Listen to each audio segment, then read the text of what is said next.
would you call me on my sins? You think that you're under my skin.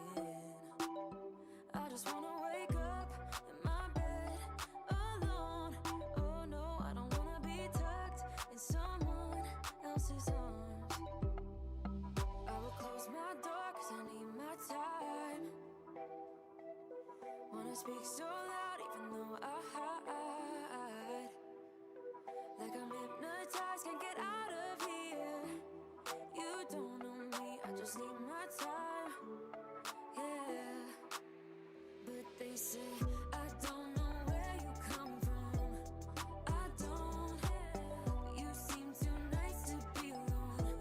So lonely. I see you going through some things and I just wanna help. I don't know how to make it clearer. I just wanna go home alone. I need some time alone. Yeah, you look perfect, you're my type. Sweet and you care about my night. Good morning, But I'm so good evening, good afternoon, ladies and gentlemen. Oh my goodness, my camera! What the fuck?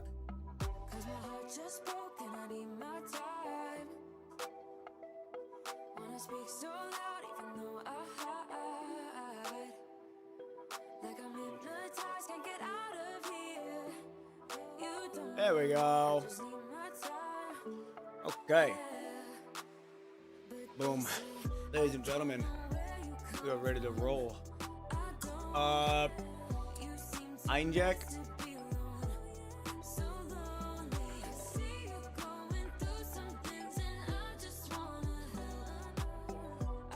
Yeah, good. I'm good. I don't need that. Never will take up the offer. So I'm chilling. Thank you though, but I don't need it. I won't take it. I'll forge my own path. Okay. Anyhow, ladies and gentlemen, welcome back to the stream. Good morning, good evening, good afternoon, wherever you may be. I am Papa P1. Oh, I hope everyone's having a good Saturday. Good Saturday morning, evening, afternoon. My week. I hope you guys have another weekend too. My weekend is going pretty well. Kicking off really, really strongly. I went to have dinner with my grandparents yesterday, which was a lot of fun. I haven't seen them in a minute. Been very busy, but I've been I've been trying to make time when I can. But we're here, and we had burgers. I got to see their dog. Their dog loves me. She pees every time she sees me. When I go to pet her, she pees every time. So I'm like, okay. So that was fun. And then I saw my uncle, saw my grandma, grandpa, and then my older cousin. So out of all the cousins, I am the second oldest. So the oldest one. He got a house a little over a year ago, and he's lived close to them, so I was able to see him as well. So that was awesome to see him. Checked out his house. It's coming along. Very excited for that. The bots are moving efficiently today on K. Oh my goodness. Ned, it's way too early for me in the morning, hello, but I've refused to miss any part of Wither the Shine. I mean, if you think it's too early though, don't worry. Like, I don't want you missing out on your sleep like that, because sleep is very important. But I'm glad to have you here. Hope you're having a good morning. I hope you're having a good morning so far. And I hope your weekend's going well as well. And I hope you're staying safe and all that fun jazz. But anyhow, we had burgers, we had fries. Nothing goes wrong with Grandma and Grandpa's cooking. And then spent some time with them, and then came home and talked to my ma, and then just went to bed. So good. It was a good start to the weekend today. I don't know what I'm gonna be doing today. I think I'm gonna try to get the script done for the short film, and I'm gonna try to hopefully have that out. Like I said, I'm gonna try to push to get the short film out next week, or not next week. I'm hoping to get it done next weekend. Because once the script's done, we're going straight into production mode, and by then, I should hopefully have my other speaker to where I can actually, for the first time, start using these as studio monitors, truly studio monitors, and get a full idea on how that's gonna go. So I'm super excited to see how that's gonna play out. Again, I'm gonna have to move my my PC if that's gonna happen, because, like I said, these speakers are fucking huge, ladies and gentlemen. They're 17 inches. So, like, they're as big as my fucking PC. So I'm gonna have to move the PC somewhere in order to get them to both work. Eddie King, good morning, good evening, good afternoon, wherever you may be. Hope you're having a good morning, good evening, and afternoon. How am I doing? How are we all doing? Sorry. Pretty well. Weekend's kicking off strong. I saw my grandma and grandpa last night. Saw my older cousin as well. We all had dinner. It was really good to see them. And yeah, we had a lot of fun. We had burgers and fries. We talked about a lot of stuff, and then came home. Talked to my ma. They come home tomorrow, so I'm gonna be very happy to see them. And then it's gonna be relaxing on Sunday, because they're gonna be here. So it's gonna be today is gonna be a busy day with content. At least for me, I'm gonna try to get the script done, so that way, going into Monday, it's going straight into production. We're going straight into the production week for the short film. Nice to hear that. It's nice to spend time with family once in a while. Oh yeah, and my family's very tight knit, and we're also very workaholics, because my grandpa is, I believe, 75, and he's always moving. He's always doing his 10,000 steps, continuing to work on his business, and he's enjoying the hell out of it. My grandma's active. She's also doing 10,000 steps at least. She does a bunch of volunteer work. And then our family, the family is both a blue collar work and a very first responder type work as well. So we're all very, very active. So when we all get together and sit down, it's very nice. So I'm very grateful to be very grateful to have them in my life. Very grateful to be in this family. But yeah, like I said, weekend's going great. We're we're attempting to finish chapter 33. It's gonna be a hell of a chapter, because I think we're finally starting to pick up a little bit of what's happening now. We're 49%, so we are making some headway. We're episode 17. So today's Saturday Kids Day. Got my last exam of the year of university on the 30th. Just wanted to say hi, because I know you stream in the morning. All good, hey, all good. Good luck on your exams. I hope you crushed them. I hope nothing but the best. And I will pray for your success and good luck. Like I said, last year of university for the exam at least.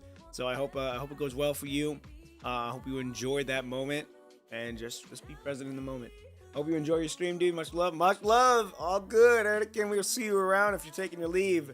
Ladies and gentlemen, we are going to get ready to start episode 17. I got to make one message out on Discord really quick, and then we're ready to roll.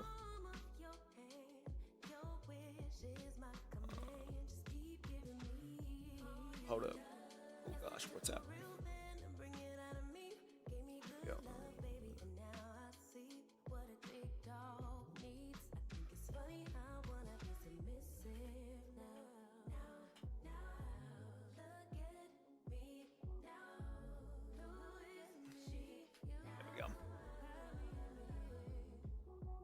Okay.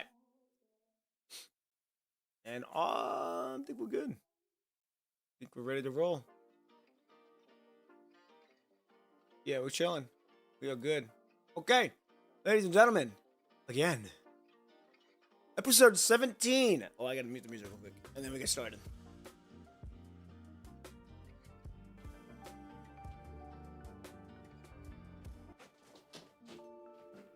Well, goddamn, there goes my fucking. Hold up. Ugh.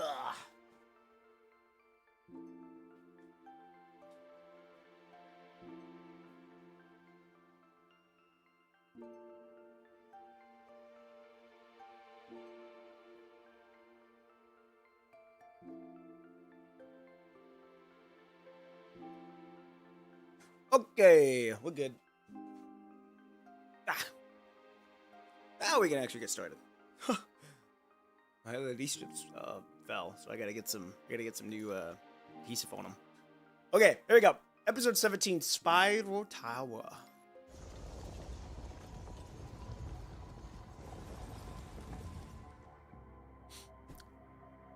The crimson mist gradually disperses, the critique crystal fades away, and you slowly open your eyes. The overlapping wounds from the infinite battle etched in your body have been tended smoothly, and they still fucking fell. The eternal darkness of night dissipates, and the Hetero Tower reverts its particular former state, shrouded and dense with white fog. But something has certainly changed.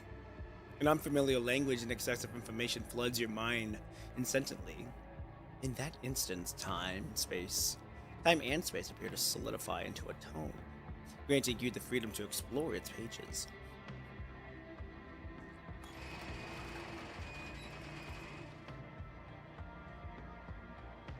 A teeth-gritting creak echoes through the air as the Hetero Tower slowly transforms, crystals recede, stairs, and range. Within mere moments, the entire surroundings assume a wholly new disguise. A crack slowly forms at the edge of the space, and the pink-haired woman appears in silence. So, this is the higher dimensional power? Once again, you attempt to feel the interior of the Hetero Tower. A compelling desire urges you, demanding you to use the Hetero Tower and reverse the future submerged by the punishing virus. However, devoid of its core, the Hetero Tower trembles, unable to respond to your command. The core of the Hetero Tower has already been taken outside by you. Even if you could understand the underlying logic of the Hetero Tower, you cannot reverse its rules. Abaddon has become a god. Have we actually? Did we pass the trial? Then I'll leave the Hetero Tower now and bring back its core. Are you certain that you can land at that precise point in time? Vonnegut lacked the authority to mend the fissures and collapse within the Hetero Tower. Under his and Kratos' reckless actions, the tower crumbled long before.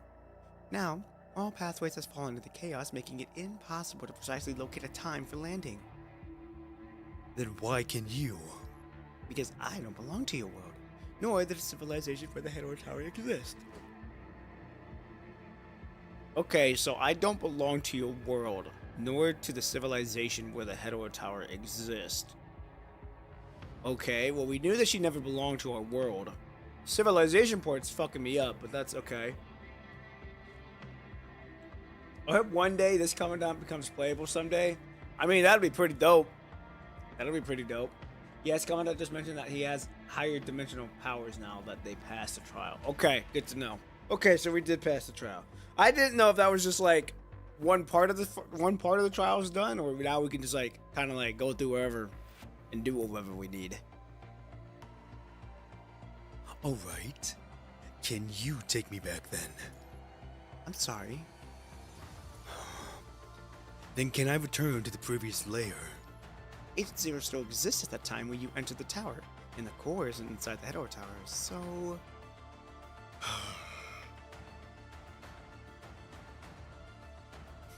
Are you fooling me? As your thoughts flow, you have begun reading this battered book.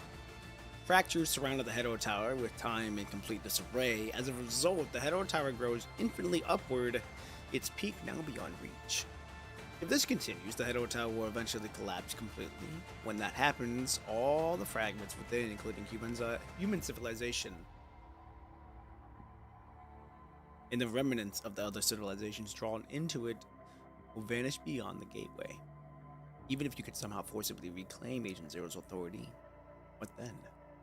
Couldn't the Hetero Tower, having lost most of its power, truly still rewind time back to the correct future? I'm not fooling you. You truly have gained power from a higher dimension. So we have. Okay. But the Hetero Tower is unstable, meaning everything I've done is utterly pointless.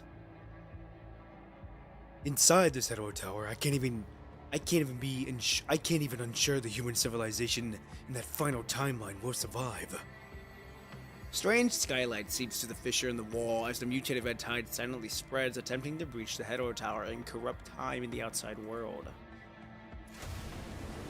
The remaining light abruptly extinguishes, the red tide crashes against the wall, finding no way through. You sluggishly retreat back into the crystal. Silence envelops the Hetero Tower. Unable to return to the correct timeline with no way to use the Hetero Tower's power, does it mean that for the remaining time to come, you can simply stay trapped here in the tower, patching Hetero Tower fissures while waiting for its inevitable demise?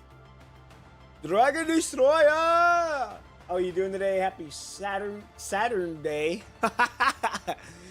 Happy Saturday. Hope you're having a good weekend. Damn, 13 people! Holy shit! I looked up or saw 5. I got done reading. We're at 13. Holy shit! Welcome everybody. Hope the weekend's going well. My weekend's going great. You know, I got to spend time with my family. Got to spend time with my grandma and grandpa. My parents come home tomorrow, so I'm super excited to see them. Gonna be a heavy day today for content. I'm hoping to get the script done today and be in production, hopefully Monday, if not today. And then I had dinner with them. So my older cousin checked out his house, and so it was really, really awesome to see them and have dinner with them, because I haven't seen them in a minute, but it's been really nice. But yeah, it's been going great so far. Hope your weekend's going well as well. Hope you're being safe out there. You are just in time. We just started this episode. We have just gained the power of being a higher dimensional being, but we're stuck. So what's gonna happen? I don't know, but I want to know. Hey, that's amazing. Good for you. Much love for your family, man. As long as things have been good for you, that's what matters. Oh yeah. As long as everything's still moving, everyone's still walking, and I can't be happy for that. So, all right, ladies and gentlemen, let us continue on with this. You tricked me. In this emotional terminal, your newfound power responds instinctively to your thoughts, commanding sharp crystals to strike the pink-haired woman aside. Ishmo vanishes from her spot, and when she appears again, she moved to a higher area, with her brow slightly furrowed. Calm down. This isn't like you. This isn't like me. Oh shit, don't say that. You offer no response, eyes closed. You silently draw back the power, attempting to suppress the churning emotions. However, the bridge across dreams has already been demolished. There's no going back. Wasn't everything meant to be progressing toward a brighter outcome? Weren't you supposed to find a way to read time, or weren't I supposed to find a way to rewind time after passing through the gate? I have already gained a higher power, already learned to manipulate time at a higher level, but why? Why is it still impossible to me to return to the correct path? the hetero power hears your suffering, and the red tide below surges violently, stirring up a frenzied maelstrom. Calm down. The fissures in the hetero tower are growing. The key staff gently taps the void. Ishmo seems to take action only to suddenly stop right in her tracks. Ah. The crystal clusters disintegrate on their own as the raging waters subside. Compose yourself already. Hey, woo! Just as quickly as we fall off the horse, we are very quickly to get back on that saddle and rein in the horse and rein in our emotions. Where there's a will, there's a way. It has to be. Despite being the one just threatened moments ago, Ishmo displays no anger. Instead, she smiles as she descends to face you again. You're quite fast in adapting to your newfound power, Grey Raven. Tell me, what must I do to ensure human civilization survives? By exhausting every ounce in you of will and enduring countless sufferings and battles. All you seek is simply for a spark of human civilization to burn eternally among the sea of stars. First of all, I never fooled you. The woman, already wearing a mysterious smile, shows a serious expression rarely seen. Passing through the gateway and obtaining higher power are indispensable critical steps, both of your current self and for current human civilization. But the Hero Tower can no longer be used. What matters is that the Hero Tower put you. Hey, hey, come on now. If you have chosen to merge with the Red Tide at that time, perhaps you could indeed have fused with Chaos there, allowing you to contest authority with Agent Zero. However, a hetero creature has no way to reverse the Red Tide, nor can it ever obtain the power of a higher level than the punishing virus. The mutated Red Tide would still harm humanity. Even if you could replace Agent Zero, that would only be the end for you and for human civilization. A trace of compassionate sorrow shows in her face. So, you never had any other choice from the very beginning. Within your tumultuous mind, you observably think over each sentence. Every word Ishmael has uttered, desperately searching for contradictions to unveil any deception she might be weaving. Sadly, your all too lucid mind confirms that not a single word she spoke was a lie. But is this truly the end? AKA the stagnation ending from the previous stream. Ah, okay. Okay. I know, okay. The one where we were at the stalemate. We were at a stalemate the entire time. Such power, such a long life. Will you linger within the Hero Tower with only the shadows in your mind beacon as companions, enduring the internal solitary journey until both the past and the future fade into the void? I could still do something.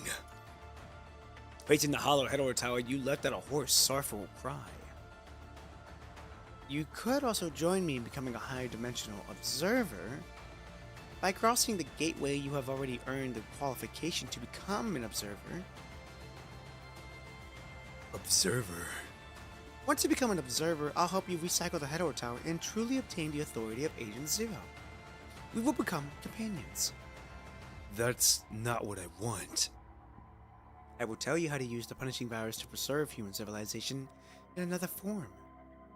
To preserve human civilization? How is that any different from what Agent Zero does? Of course. Because of your existence, the punishing virus will not truly harvest the civilization and bring it back behind the gate. You should have seen what lies beyond the gate before. Only consciousness acknowledged by the cosmos may enter. No life can exist here, not even mechanical consciousness. Should have said yes. We didn't have the option. We can't just jump into the deep water like that. We gotta make it's calculated. We gotta make a calculated risk, make sure it's good to go. A lonely starship drifts through the lifeless space, witnessing countless worlds fall and endless universes being born. Does that mean we'll see Nanami then? If we do this? Like Amber, your civilization will be truly preserved. And perhaps someday in the future, when you truly harness a power of even greater than the current level, the preserved civilization will be able to revive, like embers buried in ashes. Someday they will embrace this world once again. The punishing virus. The punishing virus information. Who would refuse companions with the best girl and also Nanami? Just because we have the option, don't mean we can deny it either. But we can also reject it and accept it. Preserve all human civilization information the punishing has as the medium, waiting for a future restart. What are the chances of success? You expect another ambiguous answer, but this time Ishmael gives an affirming smile. Oh boy, we're already in. Hook, line, and fucking sinker. We knew what she was doing. Alright, ladies and gentlemen. She threw a bone. We take the bone, we bite. But I think now we're about to really she's really about to sink her claws into us now. 100%. How can you be so certain, Ishmael? That's a story for the future. Are there any other paths I can take? If this is all there is, what is the purpose of everything you have done? With the world preserved, the last of humanity will become exiled in the distant depths of space, hopefully waiting for a future restart. Let me think about this. You weirdly search for a place to rest temporarily in the Head Tower, whether to become an observer or to stay forever in the Head Tower. At least for now, all you want is a moment of rest. I mean, you gotta have the moments of rest. You gotta have that time to like just take a step back, take a deep breath, calm the body, calm the mind, calm the spirit, be neutral, and think about it. Maybe upon opening your eyes, you will awaken to find yourself still in the Grey Raven Lounge, realizing that all of this is merely a wishful dream. Familiar voices would echo from beyond the door. All you need to do is push it open and Lucy will gaze with you at worry. Liv may offer a cup of steaming tea, and Lee will be seated close by, tendering to your sidearm. If you're willing to take a risk... Oh, I mean, if we're willing to take a risk, we gotta take the risk. Like, knowing that, one, we have a chance to save everybody, chance to make sure humanity is preserved, and there's really, like, that's like a risk, like, and that risk is there. At that point, you're like, I mean, we fucking might as well. You gotta take that risk, and that's how you move. That's how things progress forward. You take a risk, and yeah, things may go backwards, but you take that risk. You're potentially seeing something forward, seeing something go forward. The pink-haired woman emerges somewhat hesitantly from behind. What? If you're willing to take a risk, perhaps there's still another path. You could try to change the past. But we already knew. Hold on, Vodka did that already. He failed. But I mean, we also saw it from Luna and Lee. Luna made some small changes, like the flower. We saw the flower. Lee made some changes, and I think it also helped. But the Head Tower has already collapsed. But the singularity still exists. The singularity. Which is us! A singularity that belongs only to you. The muffled sound of waves rise in your mind at the bottom of the sea, long buried in the clutter of memory surface once more.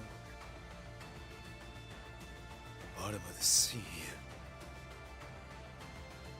Boy, you can't be talking about. Indeed. After a moment's contemplation, she extends her hand again, and the weighty tome materializes again. This time, the book appears slightly thinner than before. Is this the past disappearing? Yeah. She is likely working hard. Glossing over the topic vaguely, Ishmael opens the book. This time, she candidly spreads the book open before you, inviting you to browse through the chronicles of human civilization together. This page was originally blank. She points to one of the blank paragraphs. But after I saw you and Lucia leave the Head Tower, indistinct text appeared here. I once attempted to decipher the content clearly, but sadly I am merely an insect in the dark forest, unable to delve into a distant future. She frankly acknowledges her own insignificance. Okay, so even she has limits. After you left the Head Tower and met Nanami, the text became clearer. I saw the bottom of the sea. I saw you. A human has wandered into the unknown world. You shouldn't be here yet. It's not time, Grey Raven. I found out that you, from that time, were also there. You learned a lot of information from there, didn't you? You offer maybe a non-committal you offer only a non-committal silence, eagerly looking at what's to come next. And after that, comes the moment you pass through the gateway. Crimson gold text coils into a track of destiny with the final option urgently squeezing itself from the page. Commandant, return to bottom of the sea. You read aloud the cryptic, blurred text from the book, word by word. The moment this sentence leaves your lips, something in the void, akin to a massive barrier, shatters your silence. This was the catalyst that led me back to Earth when everything seemed over. But it's also a miracle that belongs only to your kind. Wait! What? Whoa! Hold on, what? Whoa! Hold on now. Whoa! Whoa! Hold on. What? She's alive? Well, no, she has to be. Well, no, she can't be because we saw her die, but her pod still lives on.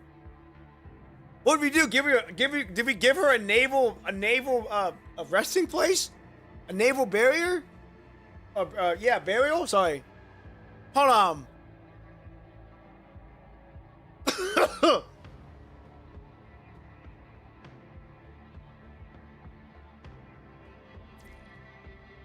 Oh, okay.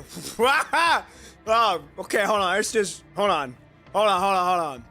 It's Nanami. Oh, it's Nanami. It's the persistence of everyone with a shared heart and mind. Had me fucked up for a minute. I'm like, no fucking way. No, it's just hope. It's hope. It's the thing that Nanami was telling us that we would also receive. We would receive hope in the perfect timing. That would be that it would show itself. They have brewed fear, yet forged hope. Their voices have merged, kindling the embers of civilization, sparking fiery flames within the galaxy of historical archives, reaching illusions of time and space, and seizing a signpost that points the way to the future. But this is no different from what Vonnegut asked me to do. Blow got blue-balled hard. I was like, what the fuck? Of course it's different. What he wanted was for you to become his qualified key. If your past self had returned to the cradle of the deep blue,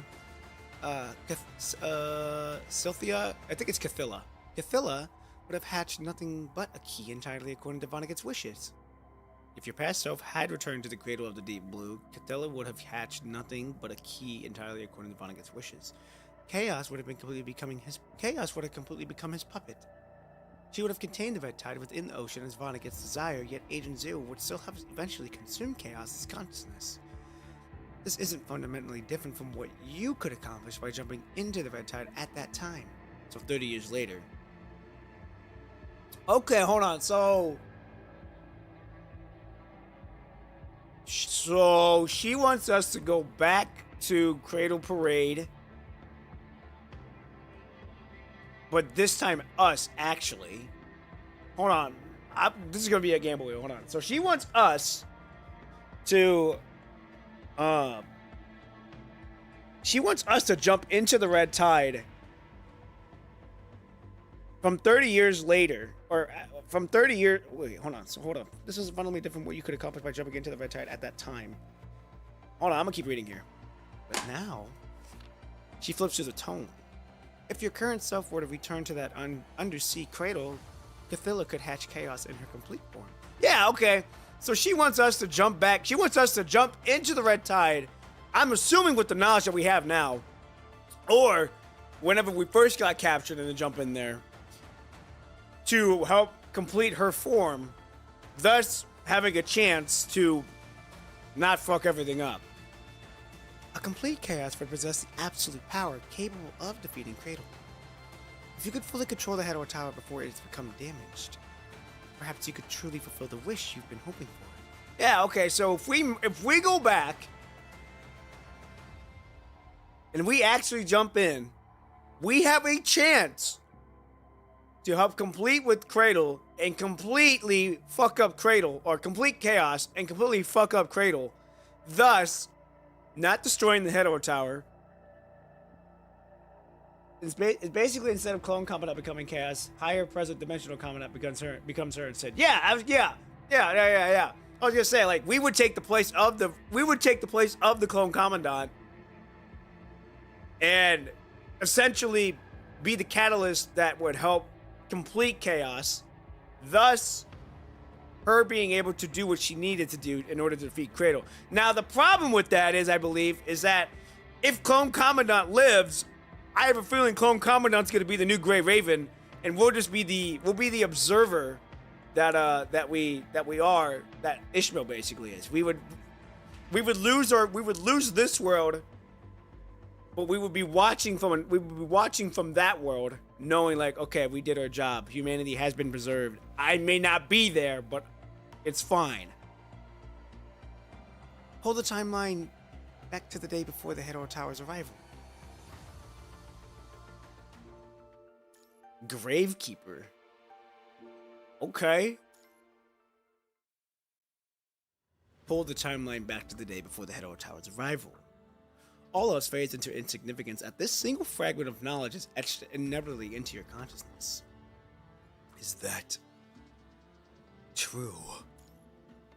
As if a person in prolonged drought spotting an oasis, conflicting emotions, exhilaration, and apprehension violently tear at your thoughts. You were thrilled by the new possibility, yet deep in fear simultaneously. Is any of this truly achievable?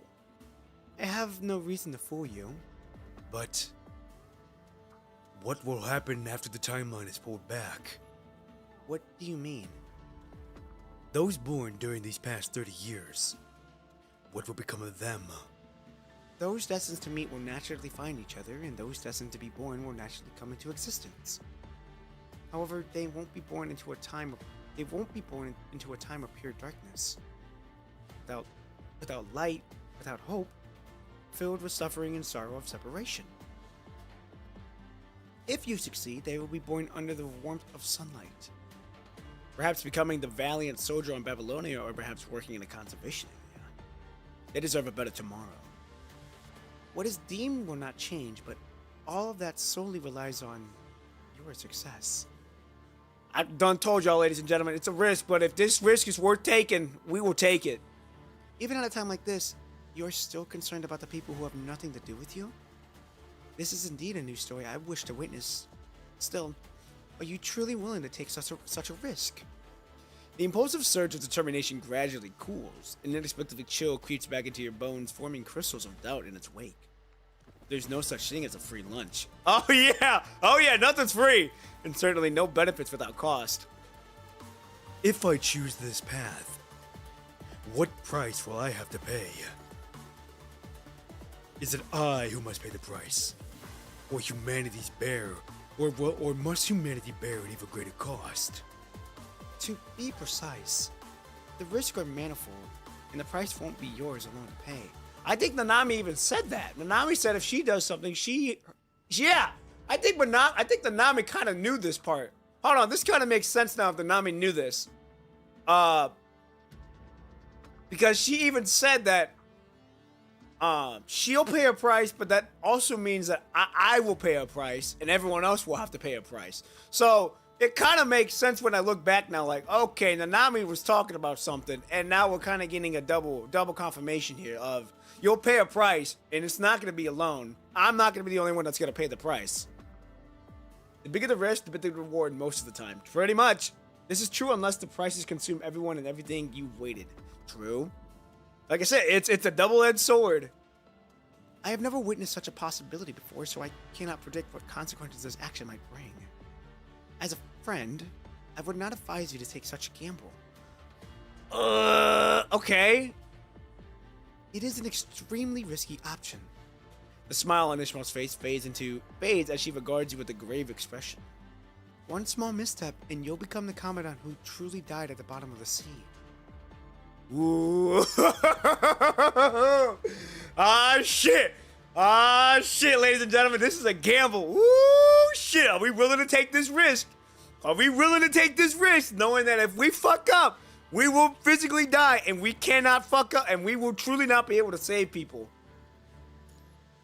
The commandant who died at the bottom of the sea.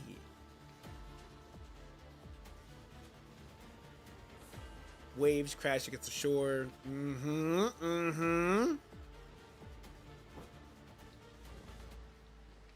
Now this is the thing. Who takes the if the egg doesn't even come up, you know damn well.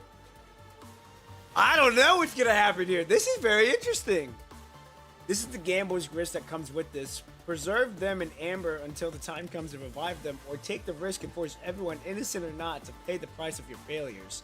This is it's a huge gamble. We're playing with life here. It's like, what are you willing to take? What poison are you willing to ingest?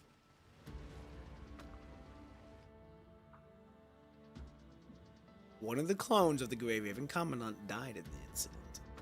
Never have you imagined a day when the one who died would become your true self. Never have you imagined a day when the one who died would become your true self. is a true death. She gazes compassionately toward an unknown direction. If chaos fails to be hacked successfully, you will truly die in this incident. Oh, okay, I see now. If the singularity cannot be changed, the world will fall together into this endless time loop. If too many unknowns for the uncharted path, it can't even be called a path, but rather a wilderness overgrown with thorns. But there are no ifs.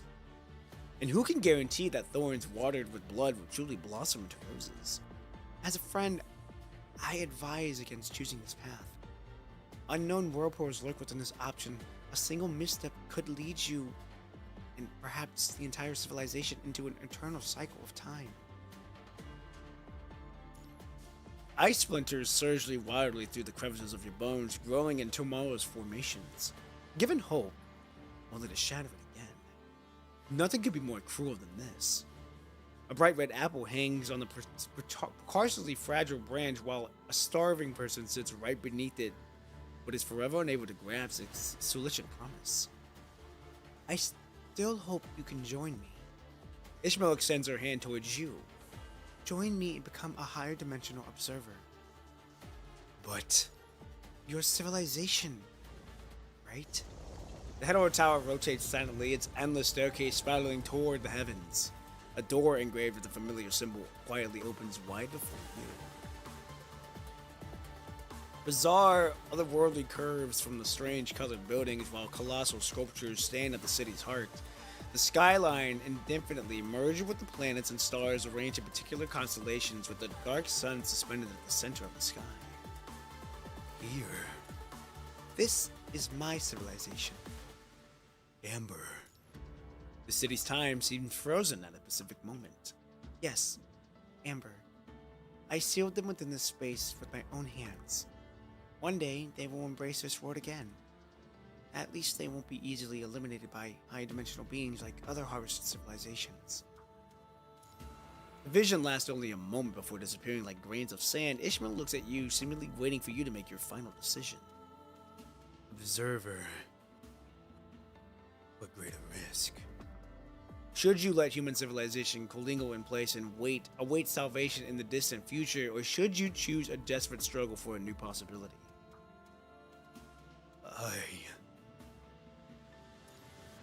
Can you truly make a choice in humanity's stead? Hold on, we cannot buckle here. Hold on, we can't buckle here. We get cold feet. We can't buckle here. We cannot buckle here. We have to. We can take our time and make the choice, but we cannot be buckled along to this point. We've come too damn far. I've burdened too damn much. I've come too damn far to start buckling now. Hell no. Ooh boy, the horse is starting to kick pretty good. We're on a fucking bull now. We went from a horse to a bull. We bull riding now. The Hedor Tower looms hollow and vacant, while the white fog, meandering like phantoms, seem through seemingly infinite corridors. If you end up choosing the greater risk, return to the bottom of the sea. A single misstep could plunge all of human civilization into a vortex of time. Once this choice is made, there's no going back. Think carefully. Is what I'm saying. Wait, is there actually no going back if I make this choice? Whoa, hold on. Now, is there actually? Hold on. Hold on. Now you're telling me if I make this choice, there's actually there's no going back. Like whatever I choose, actually alternates the storyline.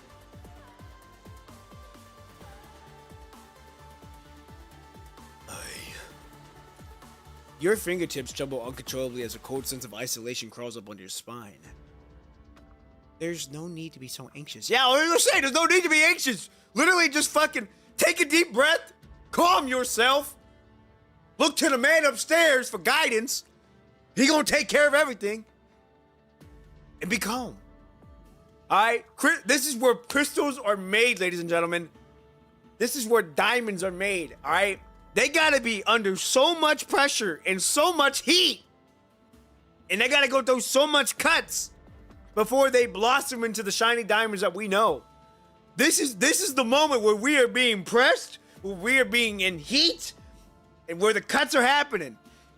But in that moment and in that pressure in that heat that we are enduring, in the cuts that we are enduring, we are being made into the diamond that we know we will be. Tentatively, Ishmael offers a comforting pat on your shoulders. This may not be much comfort, but if you choose nothing and just sit here, it won't change anything. You have already seen it, the ending of it all. Within the expansive corridor, her voice carries a certain enchantment, soothing your frayed nerves into a gentle yet particular manner. Human civilization has been branded with the punishing virus. Whether you choose me or return to the sea, nothing could be worse than it is now. Or rather, having this thread of hope now, having these choices at all, is already the fruits of your effort. Thank you. At your taut nerves momentarily unwind, your brain begins rapidly processing thoughts. There we go. Hey, now we done rode the bull. We getting back on the horse. Now we walking. Now the horse is tame. Now we walking through the meadow fields, deciding what we want to do.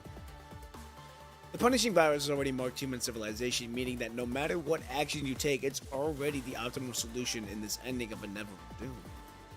Then,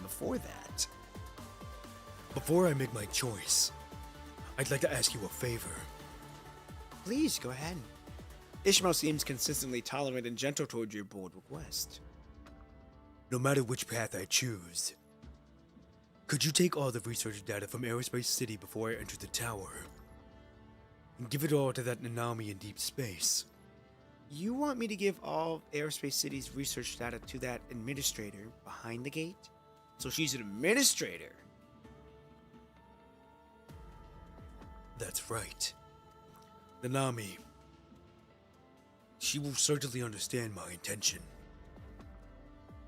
Even if I end up trapped in a loop time, when she sees my last will in the analytical data on the Hero Tower's core, Nanami will surely know what to do. Another little contingency plan from Grave Haven, I suppose? She gives a knowing smile. It's just a precaution. Can you make those happen? Of course. This isn't a particularly difficult thing to do. Ishmael readily agrees to your request. And then, have you made your decision? I need some more time. You have plenty of time. Should you join Ishmael to become a higher dimensional observer, or take an enormous risk and return to the sea? Becoming an observer means that human civilization will be preserved yet trapped eternally in stasis within the information composed of the punishing virus. Like a piece of amber forever congealed in the moment, waiting for a miracle that may or may not arrive. That's the thing! That's why I'm really leaning towards the sea. Because if we go the other way, if we take the amber piece, we don't even know if that miracle is gonna happen or not. We may not know if that's ever gonna happen. That's the gamble. That's another gamble there. On top of the gamble we take here. If we take that gamble, then we're taking another gamble, thinking, okay, we're gonna sit here forever and wait till a day comes. We already see what happens. Look at Ishmael. Look at how Ishmael is right now. She lost her world, yet here she is still waiting for something to happen. But I think finally something's gonna happen with Big Dog here, hopefully. But if we take the sea path, it's a gamble that is very risky, but with a huge payout. Because if we merge with chaos, if we are able to control chaos, we have a chance to rewrite history in the making, even though we've already seen the history done be told.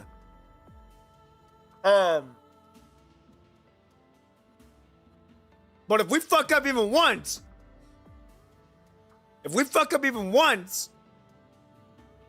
that's the end of the game right there.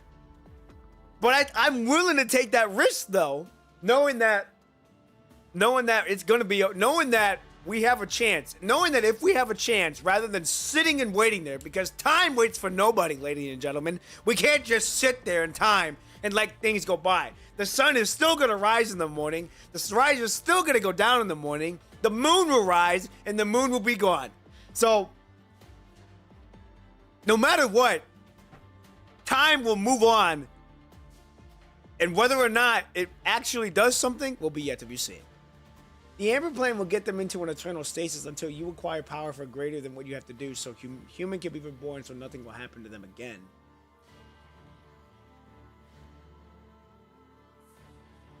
The Amber Plane will put them into an eternal stasis until you acquire a power far greater than what you have.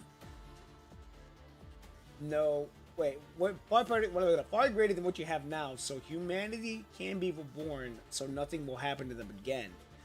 That's true, but how long will that take? How long is that going to take? How long, if we take this gamble, how long are we willing to wait for that to happen? It could be so long, but it also could never happen. It could never happen. The return to the seaplane is what carries the fuck around and find out risk. Returning to the sea means that you must carve a bloody path through a thorn-covered wilderness all by yourself, but if you ever succeed, human civilization will have a chance to start anew. So, I've made my decision. Ishmael looks at you with anticipation. Whichever ending you choose, I will spare no effort to help you. Wait, so that means she isn't gonna help me? This is my promise. Go ahead. What's your decision? Give me the option. What did I tell y'all? Oh, what did I tell y'all? That's the bad ending! That is the bad ending! That is the bad ending, ladies and gentlemen. I done told y'all. You look at history. Look at history. History. If you look at history, it gives you some of the clearest clues on how some of the greatest people in life did some things. All right, when they had choices, they chose to keep moving forward. They chose to return. They chose to try to take the risk. They chose to make unimaginable risk in order to push humanity forward. Look at the scientists of the world. Look at the fucking pirates. Look at colonizations. What do? They left. Look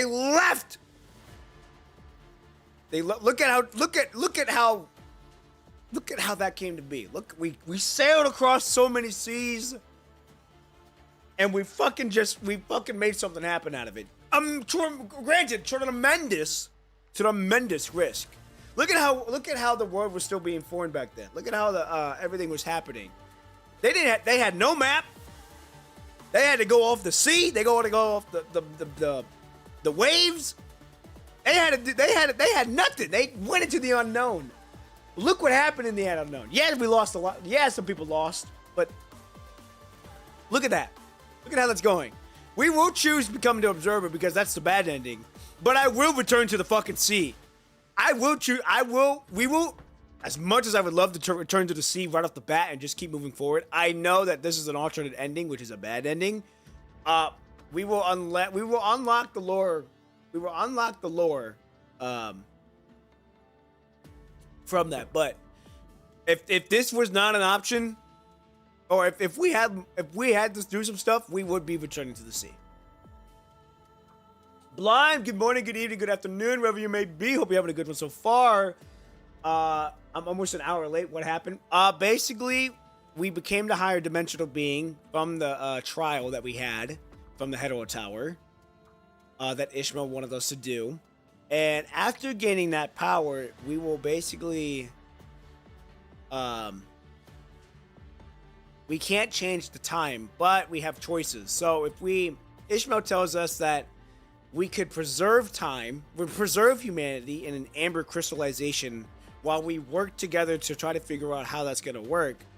But in order for us to find a new path as well, we have to we could go back to the sea, Cradle Parade. So if you remember, Blime, I don't know how far you are in the actual story. Well, how far are you into the story? Let's go with that. Are you caught up to the game, or are you still like behind? Before I even tell you what the hell this one's gonna do, are you caught up, or are you behind? Have you read Lamia's chapter? let's go with that. Have you read Lamia's chapter? Don't worry, you can return to the canon ending afterwards like before, but pick Gatekeeper ending for the lore drop. Okay, I will pick for the lore drop. I'm still behind trying to catch up. Ooh. Are you okay being spoiled, or do you not want to be spoiled? But at the same time, you also know that I'm going to be speaking my mind on basically how this is going to happen.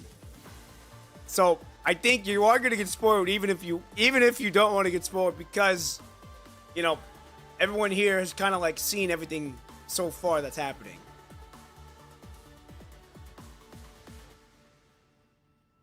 Oh, I'm fine with spoilers now? Are you sure?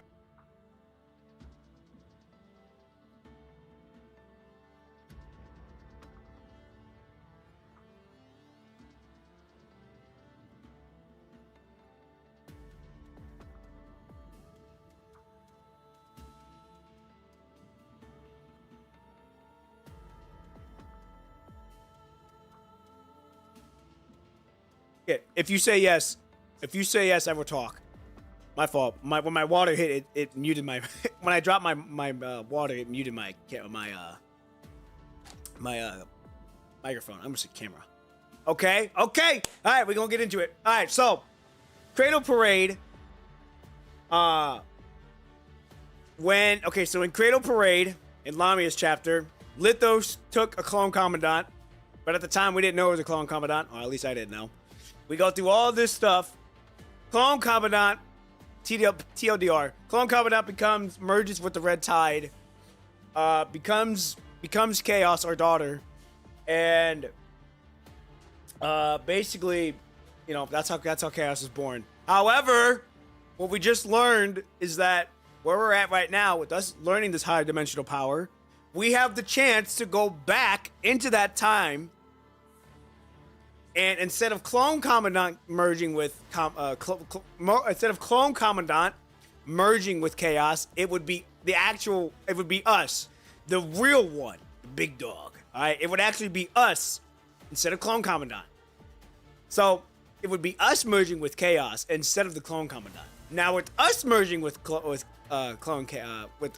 merging with Chaos, the actual, like the real being one, we would have a chance for Chaos to fully become what she was meant to be, and plus more.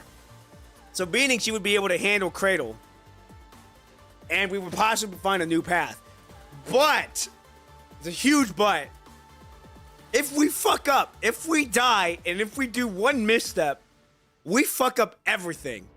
We fuck up everything. Like, nothing happens. Like, we're gonna basically be in an infinite loop for all of eternity.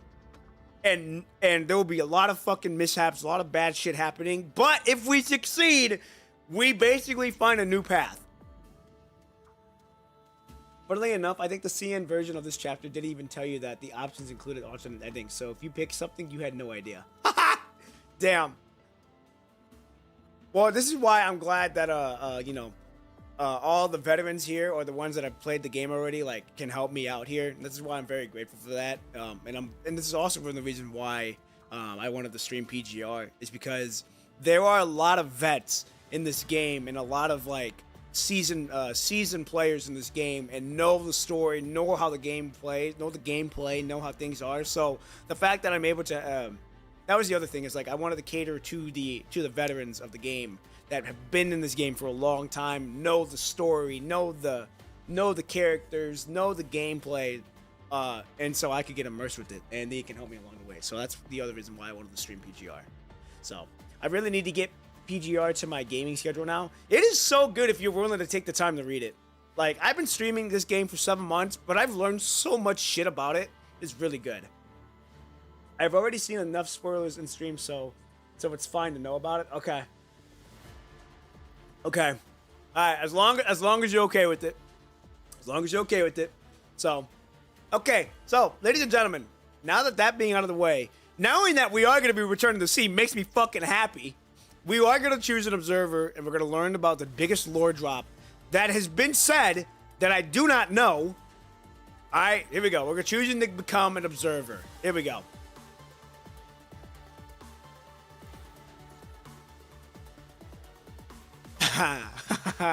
To be honest, I really want to try and stream PGR, but at some point and do my own narrative for this, but I don't have time.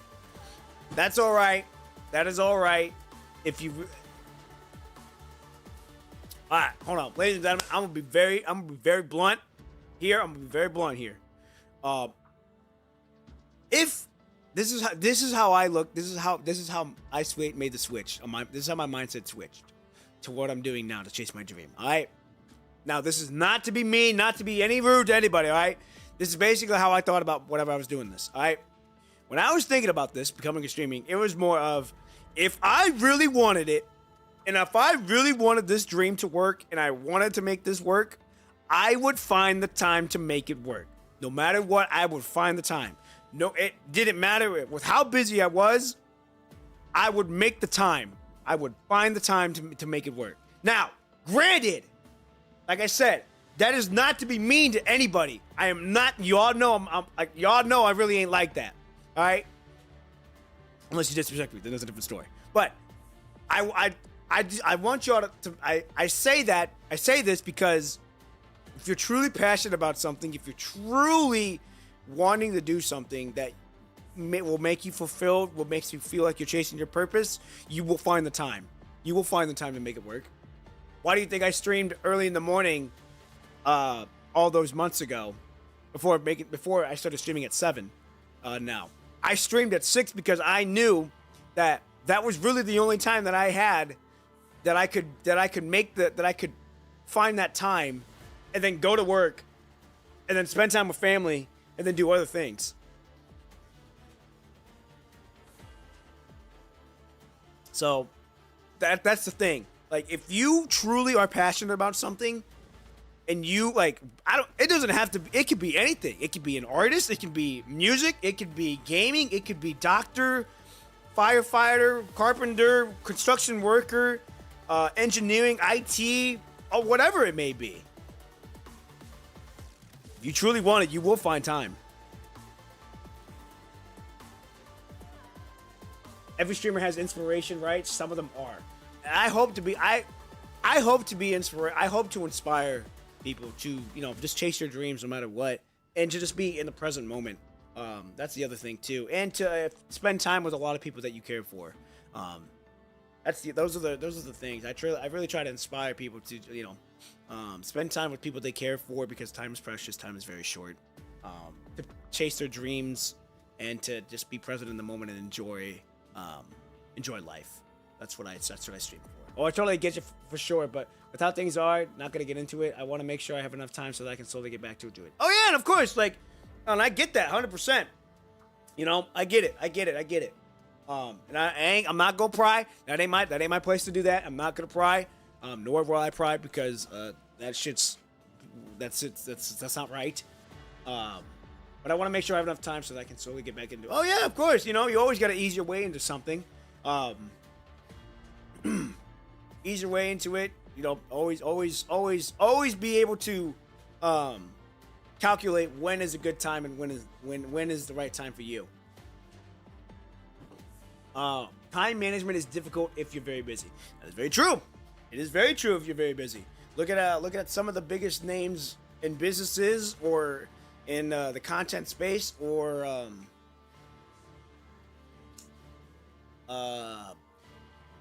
if you have kids and you're working, like, kids are a lot of time.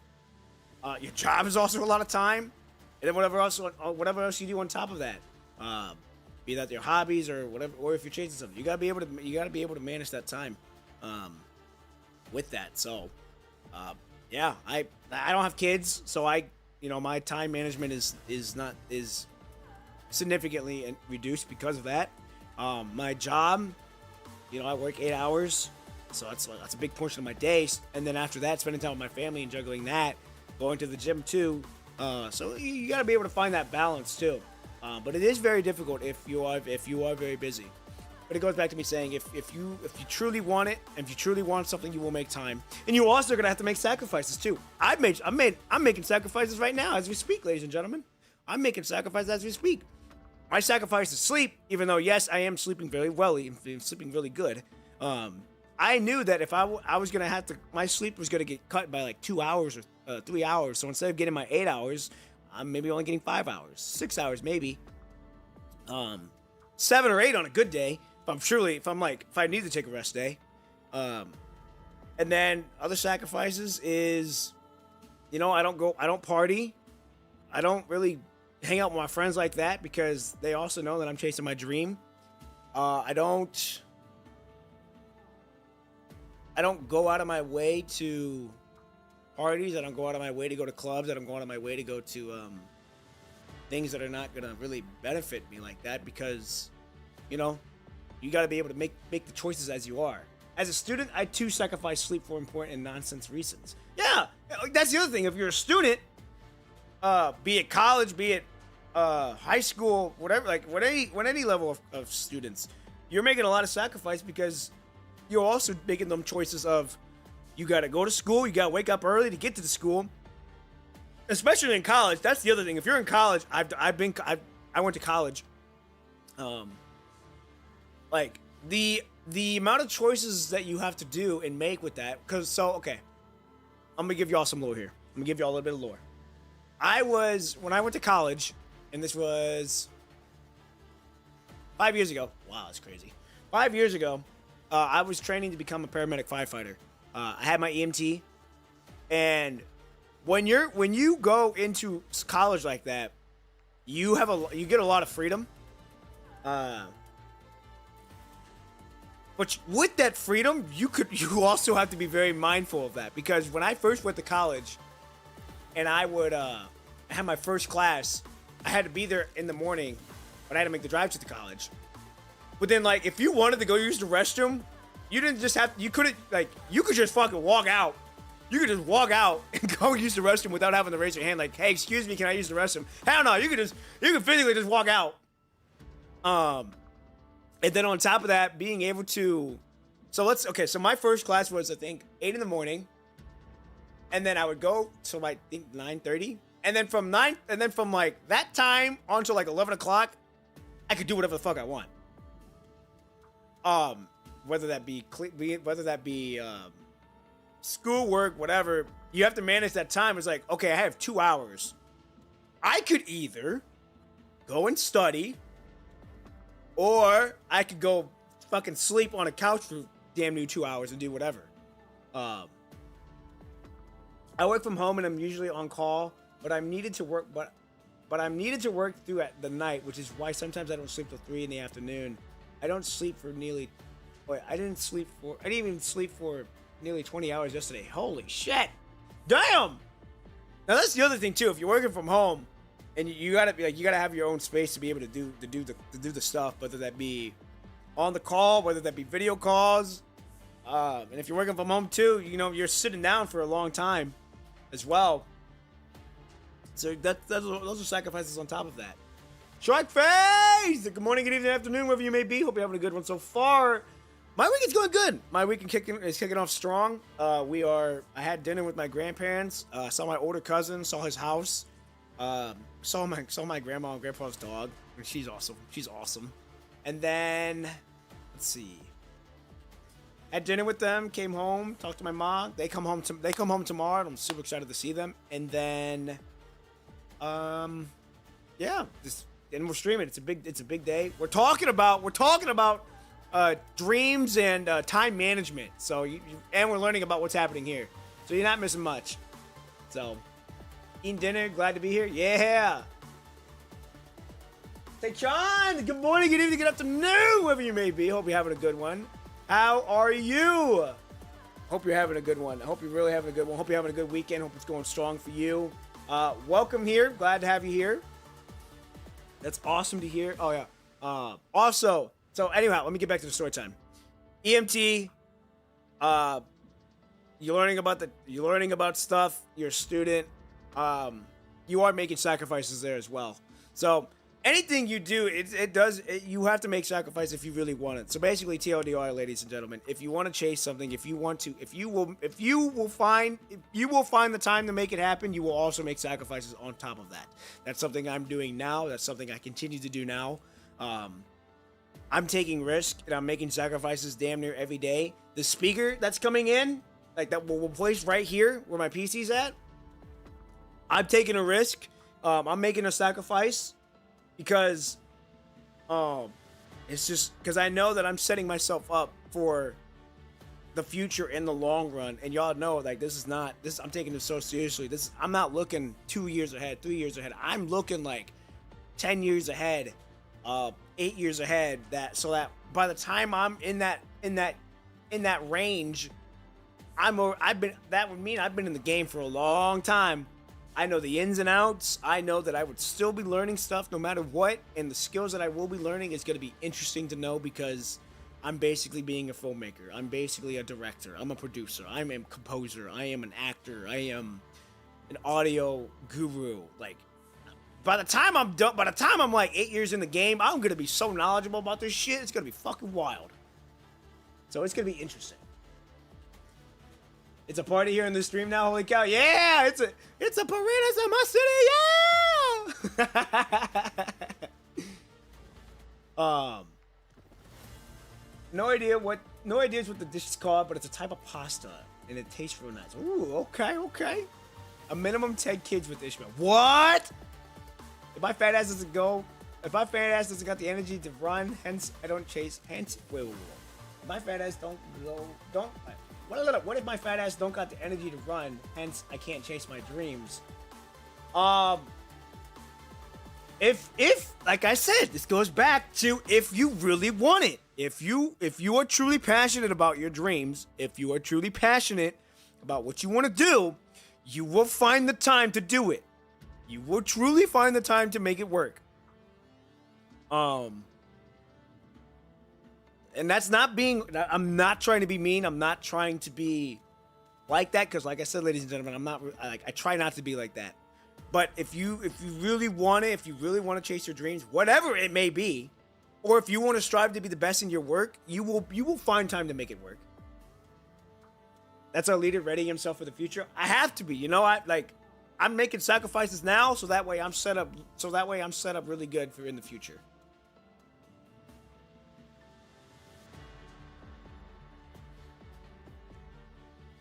Did someone mention 10 kids with Ishmael? Holy base statement.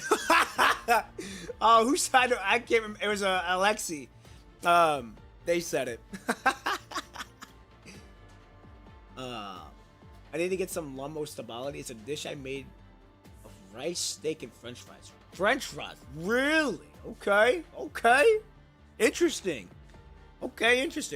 But like I said, ladies and gentlemen, now, ladies and gentlemen, for those who just came here, all of this talking occurred from what we're doing with right now in the chapter, between making two choices.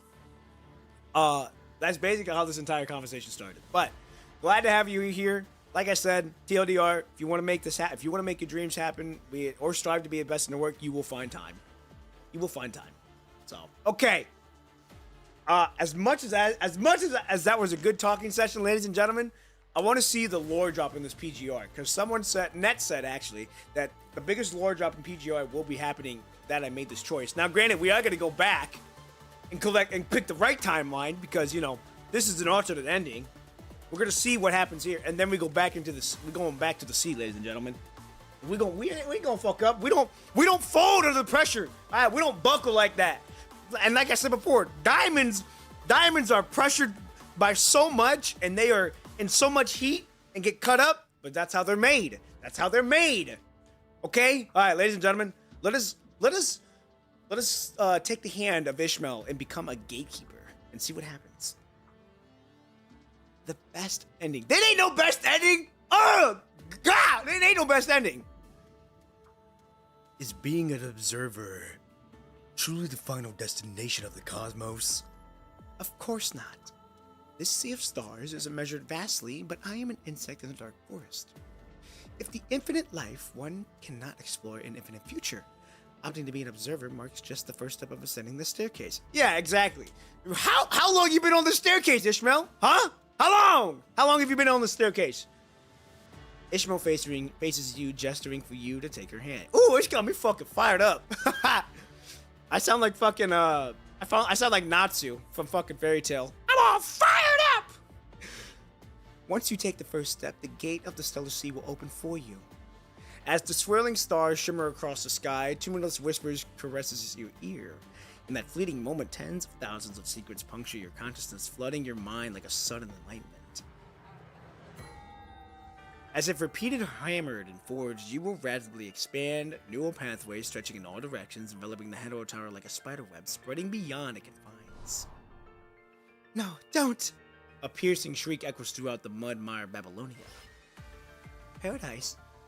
Such a paradise together. Dreamlike fragments whisper quietly, echoing throughout the aerospace city. The humans stretch on without limit. The red tide suddenly ebbs, a forest bursts from forth in earth, and the human howls in terror while fleeing from the devouring woods. The human sits in a daze in the street corner, so holding tightly to the red scarf once worn by the deceased family. Amidst the mournful wails of summer insects, the human scurries after the companions in search for a new nest. The human slowly withers into a gloomy rain. The human sees everything in the world that in that moment. Be careful. You have just received the knowledge your power might go haywire. Guided by Ishmael's voice, your consciousness suddenly rushes back, bringing a tearing pain that splits through your brain.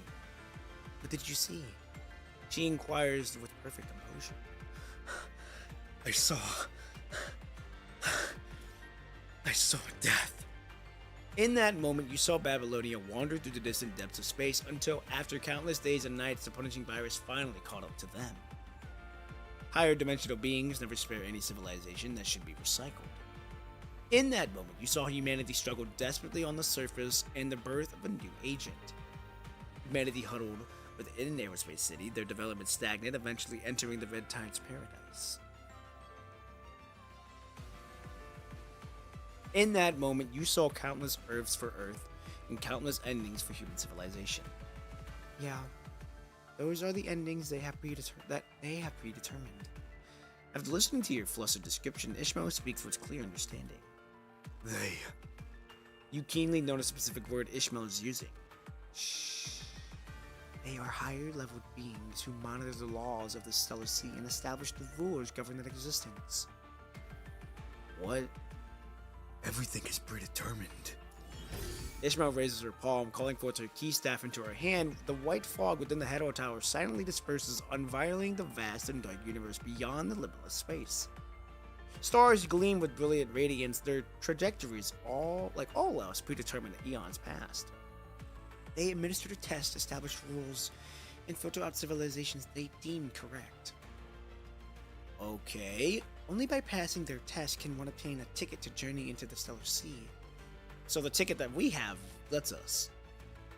Eerily Numble flicker within the body, and beyond the Hetero Tower, a numerous eyeball lurk behind the dense star cluster, silently watching over this realm. You see it now? I cannot help you restart your civilization, and this is the most fundamental reason. So, even as an observer, I have no way to use high dimensional power to directly solve Earth's problems. Right.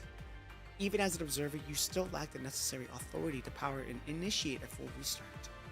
The Hetero Tower now spans from heaven to earth. The slightest misstep would cause an irreversible collapse. Her voice remains calm and rational, as if she experienced the same scenario countless times before. Yeah. All you can do is hide your civilization away from their sight. Just like Amber. Seal away the entire civilization using the punishing virus and silently wait for life to be revitalized once more. What exactly is the punishing virus? The punishing virus is the greatest deception of all. I was naive to believe that mastering it alone would suffice to pass their test. Yet, while flames burn light, they can also scorch all to ashes, becoming doom. Whether it is right or wrong, and who should be the one defining it all? If it can be them, why not us? An indescribable fire ignites the pink-haired woman's eyes. I was gonna say, I don't think I believe I've seen her all fired up like this. Come, join me. She claps your fingers, teaching you how to manipulate that catastrophic power. Countless threads emerge from within and beyond the Hetero Tower, slowly intertwining to form a massive cocoon. The world gradually loses its original form as all information becomes entangled and all assigned concepts are stripped away. The world reveals its primordial form. The cocoon smolders slowly, as if magma from the Earth's core throbs like a beating heart, gradually ceasing to breathe. Everything sinks into everlasting stasis. Is this what your civilization looks like? In the sky, molten lava engulfs everything that exists as the punishing virus seals all information within it. You encase all information within the heart with your own hands. Through this act, you can still sense, though faintly, a trace of life persistent within. At this moment, all of human civilization is reduced to a lone person. They will exist forever. Ishmael gently places a hand on your chest. Now, leave everything to the future. Someday, when we can rewrite the rules, when we can reshape time, when we stand in a higher future, the sealed ember will awaken once more. The ember hidden in the hearth will eventually burn again. But before that, like pursuing a mirage whose location remains elusive. Alright, why are we getting closer and closer to her skirt? Why are we getting closer? The observers shall drift amid an expanse of the stars in deep cosmos, endlessly searching for that unknown future. Okay, so hold on. If we can rewrite, when we rewrite the rules, when we reshape time, when we stand a higher future, Amber will wake up once more. Amber sitting there will be going for that. And like a pursuing a mirage, those locations remains elusive. The observers shall drift amidst the spans of stars and cosmos. Blah, blah, blah. Okay. Humanity's ending, gravekeeper of civilization.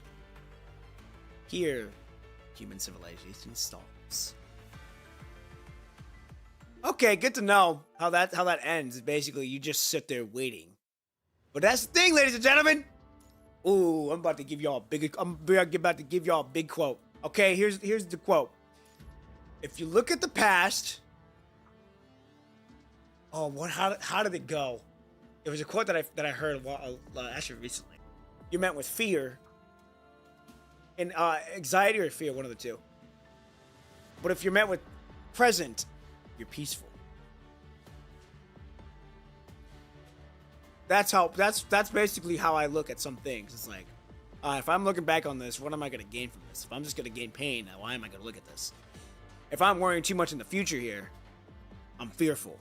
Or I'm getting anxiety because I'm looking so much into the future. But if I look in the present now, be grateful for where I'm at now, I'm at peace. I'm not fearful, nor going to be in pain from what's happening from looking in the past for too much. I think Ishmael has been looking so much so into the future that she just wants to continue to look at the future. But you look at the present, and look at the risk that we're about to take. Woo, got my blood boiling.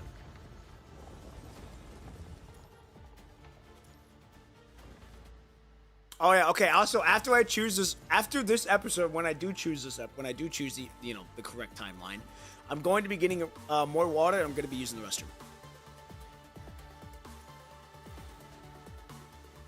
Okay, come on.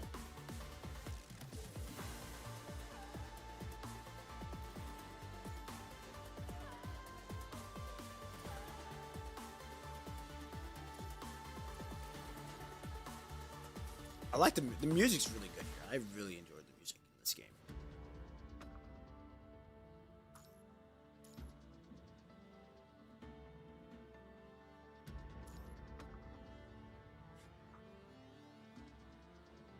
Okay, here we go. I choose to return to the sea. Hey, I don't give a shit if you look at me sideways. That's my choice. That is my choice, and you will respect my choice. Are you sure you want to choose this path? I must remind you once more, I have never witnessed such a future before.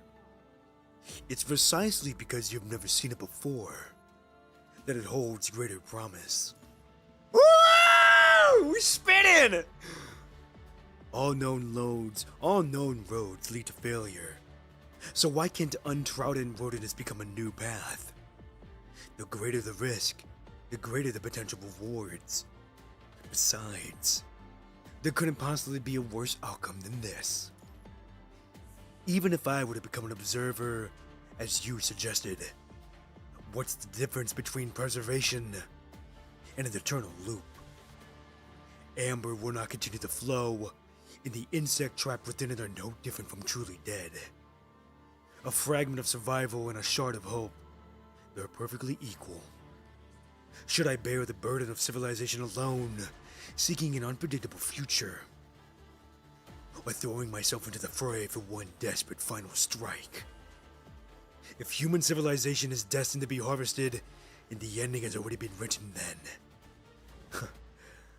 why not choose to destroy it all and seek the final answer? The direst outcome would simply be me, along with awesome human civilization being dragged into the abyss. I don't want to shoulder the burden of an entire civilization alone, even though that's how I've walked all my life, searching for an answer I cannot see. But that way, at least you would still be alive. I also have no right to choose for them, to force their survival in such a state. So, I choose to return to the bottom of the sea. Even if you might truly die there? Even if I truly die right then and there. As long as there's a sliver of hope to grasp. Even if the entire world might fall into an eternal loop? Even if the entire world might fall into an eternal loop. If death is already predestined, then any struggle I can still attempt now might pave a way toward a new answer. You really are something else, Grey Raven. I'm just like that. Her voice carries a gentle nostalgia, as if reminiscing about someone from the past. Before you can raise any questions, Ishmael's already reopened the weighty tome. On the age paper, the option formed by Crimson Gold Time floats crookedly, emanating a shimmering glow. Ladies and gentlemen, I cannot wait to get to these short films. I can't wait to get to this short film. I cannot fucking wait for these short films to come into play. Oh, these are going to be good. I cannot wait. I have never witnessed such a story. One that can exist beyond predetermined endings, breaking free from constraints, giving rise to a new choice. Perhaps this itself is a form of a miracle. No. Ishmael, it is not a miracle. Wait. Oh, sorry, I fucked up here. Ishmael, it is a miracle. Yet it is not. It is the sliver of hope unleashed by Lucia when she slashed through the confinement of the Hetero Tower. It is the endeavor of Nanami, who has journeyed through the vast expanse of stars, only to capture the sole truth hidden in the depths of space. It is the fiery flame kindled by the will of countless people that have ultimately sparked the threads woven by fate, shattering predetermined constraints and illuminating the darkest corners. It is the miracle, yet it is not. United in purpose, we have sealed out a new possibility for humanity's future in the annals of time. I see. How brilliant that the human civilization has managed to advance this far. Then, let us see how the story unfolds. Let's. The page fluttered wildly as crimson gold lines twist themselves into strange characters. I can help you return to the bottom of the sea. You will go back to the cradle there, enter Gathilla's egg, and be hatched as the true chaos. And what about me? Your sight will become one with chaos. That's not what we're asking. We're asking what happens to the clone commandant. You are the true chaos. A complete chaos holds absolute power. After defeating Cradle, you may fully harness the power of the Hetero Tower before it sustains damage. But I must remind you once again, I have never witnessed this future. Which is why it precisely holds greater promise. All futures observed by you have already been watched by them. Those beings you have mentioned. Under such circumstances, a desperate gamble may well be the right path. But how can I ensure chaos won't fall into Vonnegut's control? Because you will become the true chaos. She turns her gaze towards you, a particular smile playing across her lips. You've glimpsed those visions before, haven't you? I'm not certain where your power originates from, but you are you. Oh, god damn, god! Ah, god, this shit gets me hyped up, bro. This shit gets me so fucking hyped. Oh, god damn, bro. When you become the true chaos, you will reign over everything within chaos. I am chaos.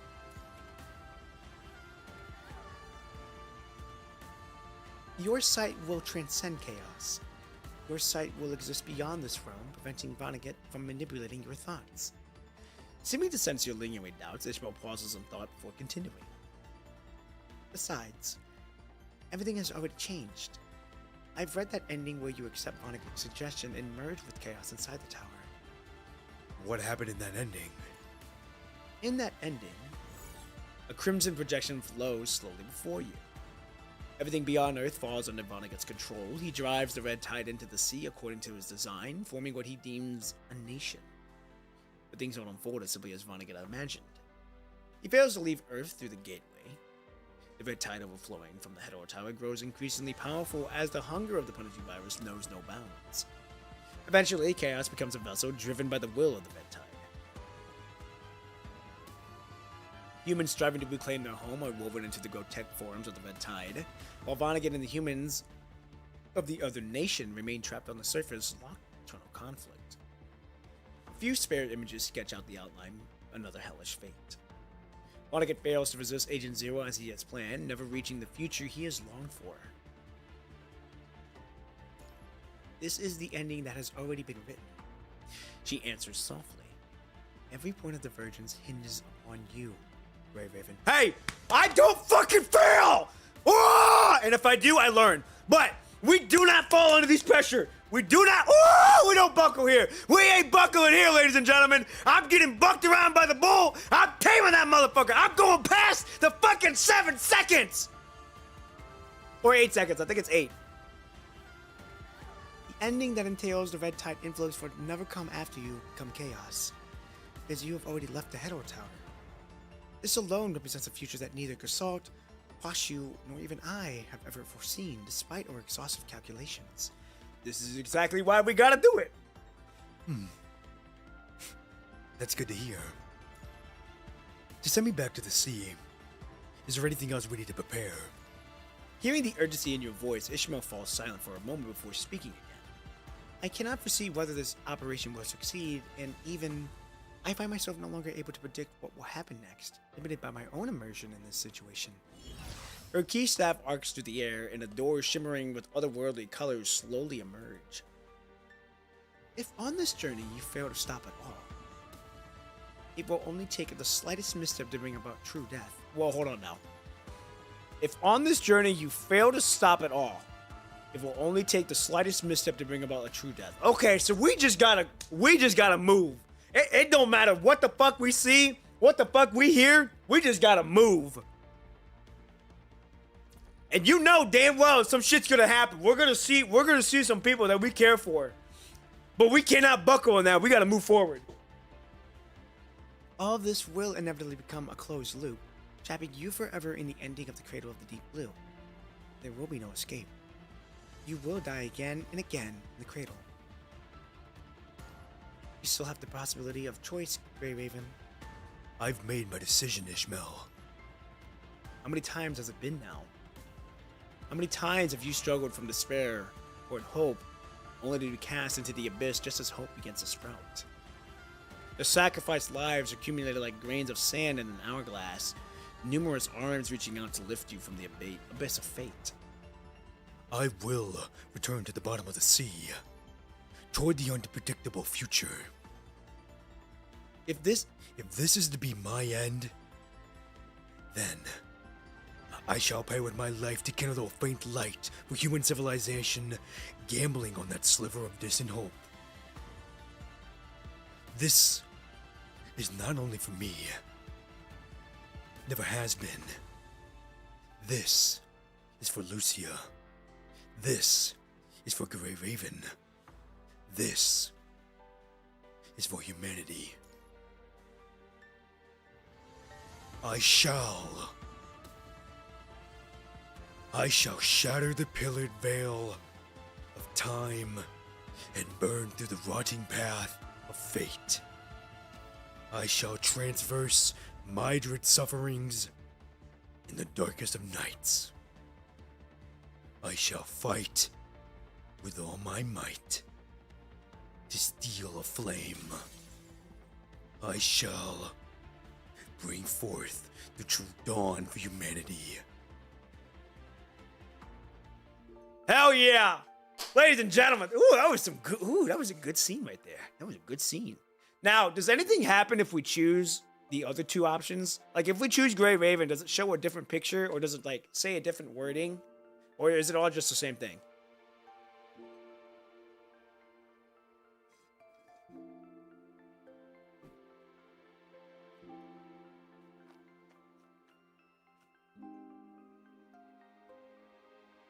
Nope. Okay, cool. It's just the same thing. Good to know. Good to know. Okay, ladies and gentlemen, I will be right back. I'm going to get some water. I am going to get also a quick snack as top of that. So, be right back. Make sure you guys get some water in you, and you guys get some food in you. I will be back.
Ladies and gentlemen, I am back.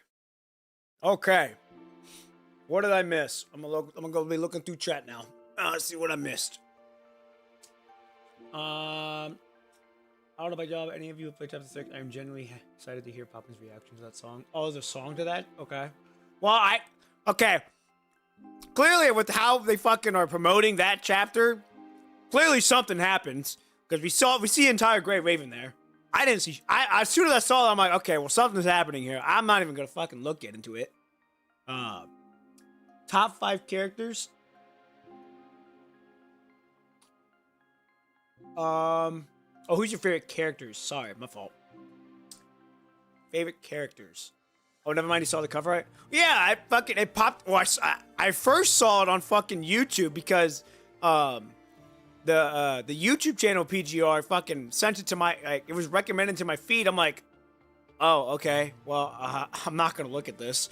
I literally clicked I literally clicked the 3 dots and then did not interested.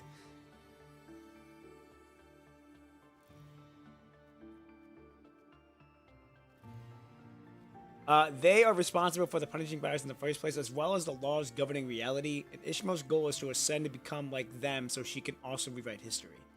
Oh, hold on. Never mind. There was some stuff in the CN version that didn't get added into the Gatekeeper ending here. They are truly Lovecraftian beings who actually keep the universe in a cycle of contradiction and expansion. So now PGR is officially true cosmic horror. Okay, so basically, so there are higher beings that are higher than Ishmael. That basically are like, all right, well, we're going to do this because this is going to contradict that. And we're going to do this because this fucks with that. And you're going to abide by these rules because that's just how we like it. And we just got to be like, okay. Okay. Huh, that is interesting. So that is some huge lore that we know with how that's happening. Okay, but if we're gonna, but yeah, back to chapter 36. Like, I can look at it just because I already fucking seen the damn thing from YouTube. Yeah, something happens here. Don't know what the fuck happens, but something happens here. Now, back to Nanabi Scare. Back to my top 5. So if we're gonna go top 5 here, we'll go top 5 for me. All right, top 5 for me. How do I get a list of all the characters? Codex? No, members. Nope, not even that either.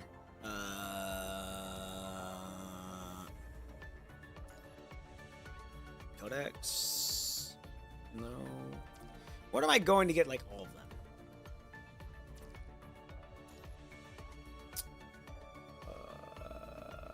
I guess we could do this one. Okay, so if we're gonna go top, I'll go my top 5, all right? Number 5, or no, we'll go number 5. Number 5 would probably be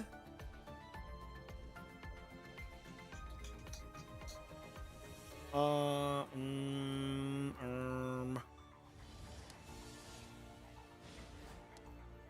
is she out? Hold on, is she out? Hold on. Is she out?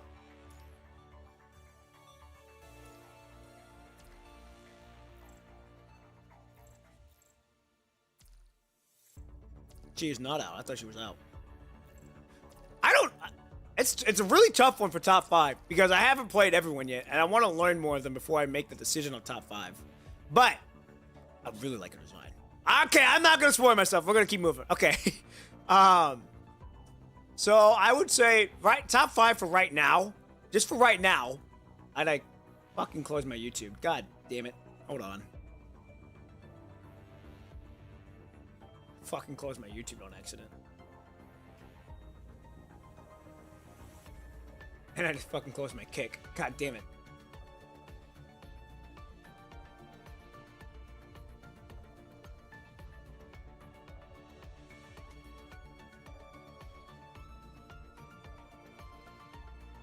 Let it load so I can see everything. There we go. Okay. Also, did you see the stickers I made for the Server P one? I did not. I have not seen them yet. If we're referring to the Nanami ones, I have. But if we're referring to anything else, I have not.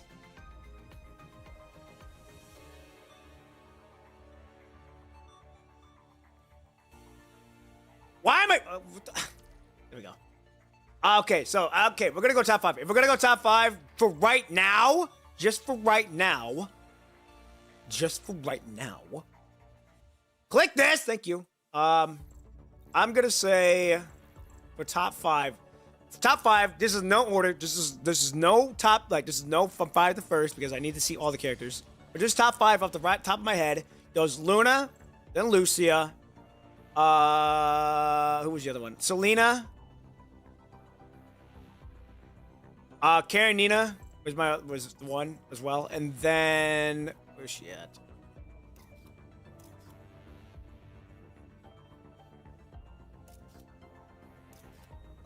Is that all? Yeah, that is all of them. The fifth one's always a tough one. It's either between Han Ying and maybe Ishmael, but yeah. Those are my top 5. No, from first to 5. This is just a random fucking order that I'm like, just off the top of my head. So, okay. Let us get back to the main story now. We are going back to the sea. We are 55% done.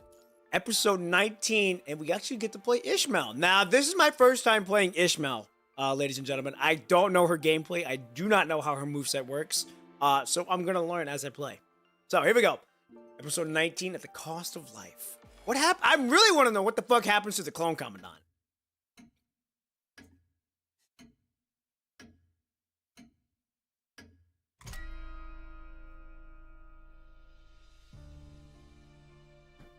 Oh, by the way, does P1 have a guild in the PGR?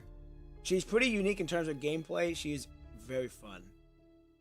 Yes, I actually do. I actually do. Hold up. Okay, I do have a guild, but it's only for the global server. I don't have a CN server. Because I'm playing in the global server, or NA, North American server. Sorry, I'm playing in the NA server, not in the CN server. So if you are in the NA server, you can join Ironclad Nebula. But you guys are already part of that, a part of the guild, but because.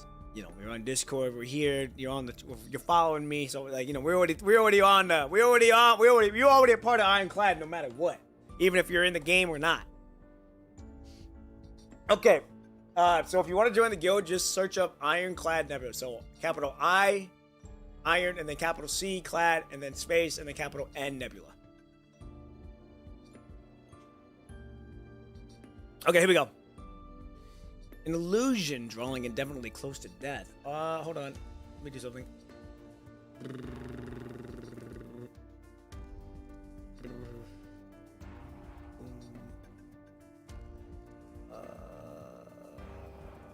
Ladies and gentlemen, also, if you want to join the Discord, it is right there. Click that link and you shall join Ironclad Nebula. For those of you who want to, I'm not going to force you. That is another reason. That is another way. Oh! Also, you know what? I'll hold up on that point. I want to confirm with the other with everyone else first before I make an announcement on it. I want to double check before we're ready to roll. Well, I guess I could. Well, no, we'll hold off for now. Okay, here we go. An illusion drawing indefinitely close to death grips your senses and nerves. A mournful buzzing echoes through the dark depths of the sea.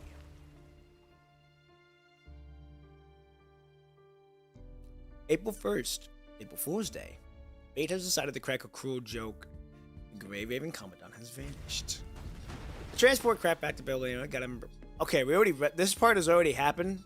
We're just gonna continue. We're just gonna skip it until we get to where we're at.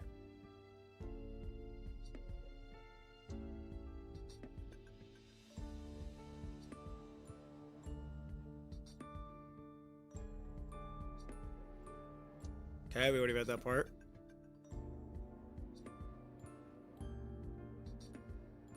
There we go. The shuttle of fates weave, intertwining blurred fragments of time with a rusty iron needle, switching them together one by one.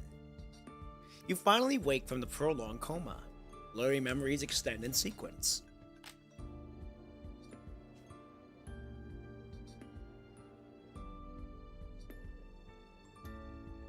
You're going to become a construct. We got plan B. Just put want you guys to really be more in tune with Cathilla, and more wholly embraced by her. Surprise with that part. Yep. We're all looking for you, Commandant. No matter where you are now, please don't give up hope. Hey, I mean, it's cool to see that our girl's alive here.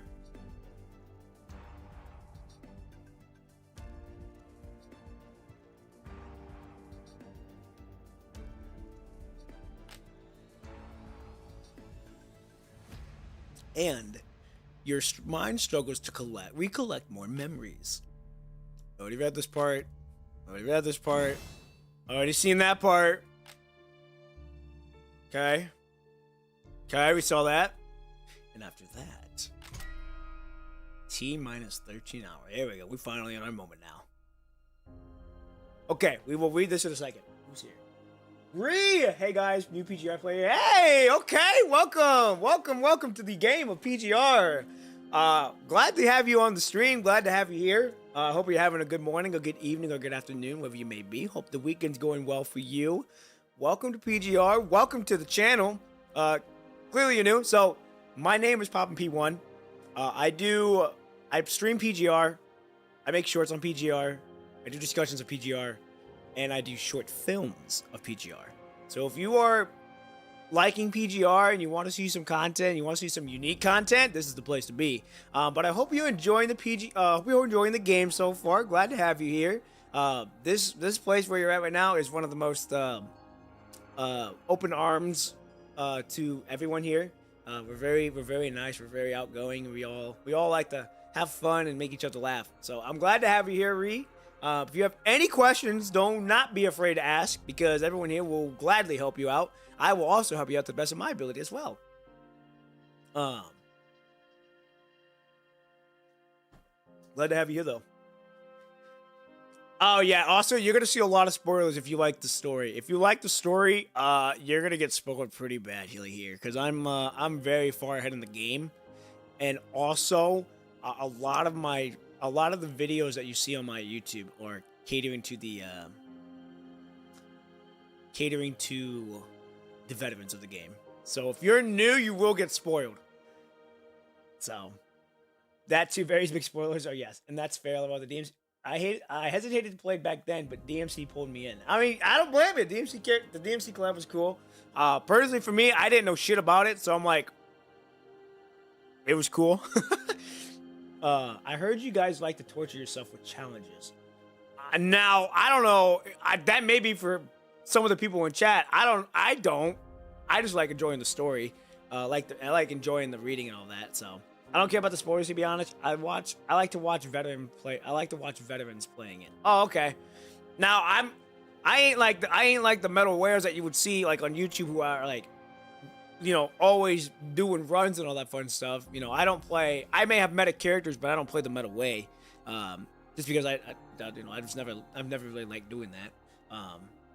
I like to enjoy the characters' movesets and all that has to offer with it. So, yeah, I don't play the meta way. I may have meta characters, but I don't play the meta way. But yeah, you know, if you want to find other people, there are plenty of other fish that do the challenges and all that, like the parries, no-hit parries and all that shit.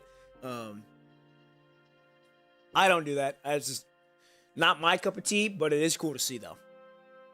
But yeah, anyhow, I hope you're enjoying the stream. Again, welcome to PGR. If you have any questions, feel free to ask them. I don't know if you were here, but I also have a Discord on top of that. You do not need to join. I'm not going to shove that down your throat. I hate doing that because that's not my style. But if you want to come talk to me outside of streaming, if you want to talk to anyone else, or you have questions, we're more than happy to help you. So, all right, ladies and gentlemen, let us continue on. Cold droplets fall on your face, jolting you awake from the depths of your dream. As Ishmael promised, your consciousness has landed in the cradle of the deep blue. Such an indignious deception that even the higher dimensional beings among the stars, so deep space, cannot distinguish the truth from falsehood.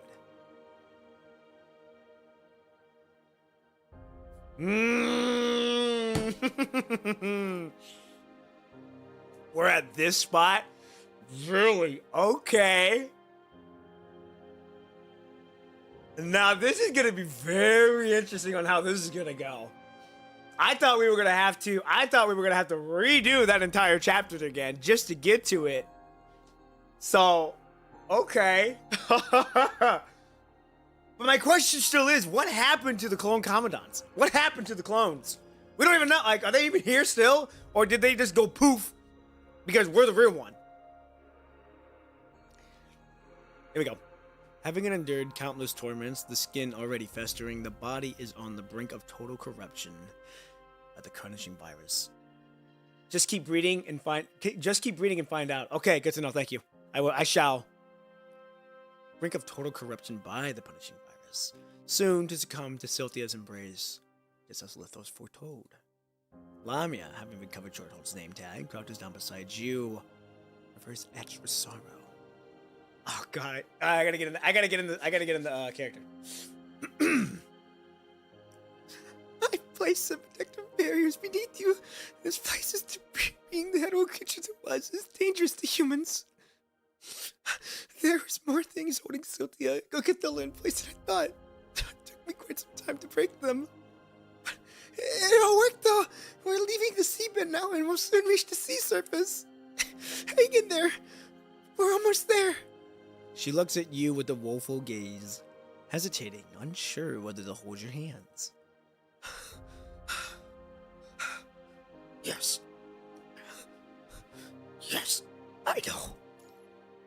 Agonizing pain rips through your mind as if something has exploded within, while the sound of rushing waters engulfs the entire world, a deluge cascading down. Is it because you too are tired? Specks of light mingled with fragmented memories flicker before your eyes. I'm hanging in there. The people were waiting for me. Just how long has it been already?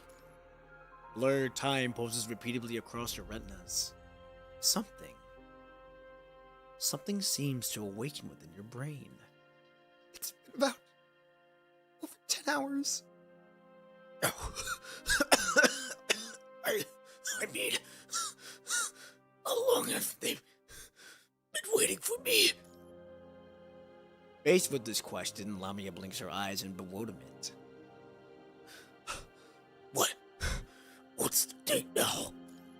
My terminal still worked when we first fell in here. I guess it's probably March 1st or 31st. Taking into account of how long we've been spending in here. Wait a minute, so we've only been here for a month. Oh god, I hate saying that shit. Let me redo it so I can get into the character. So help me if you all clip this shit.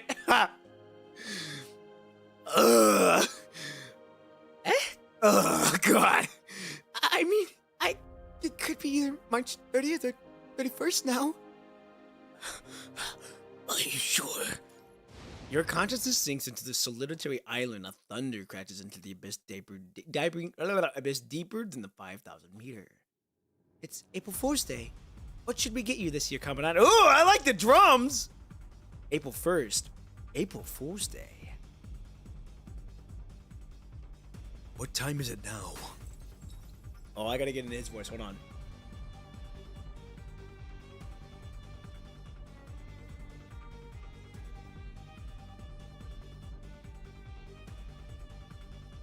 Okay, I'm good. I got his voice. It's the Fuck! It's the afternoon of May 10. 1 month after you fell from the transport craft into the red tide.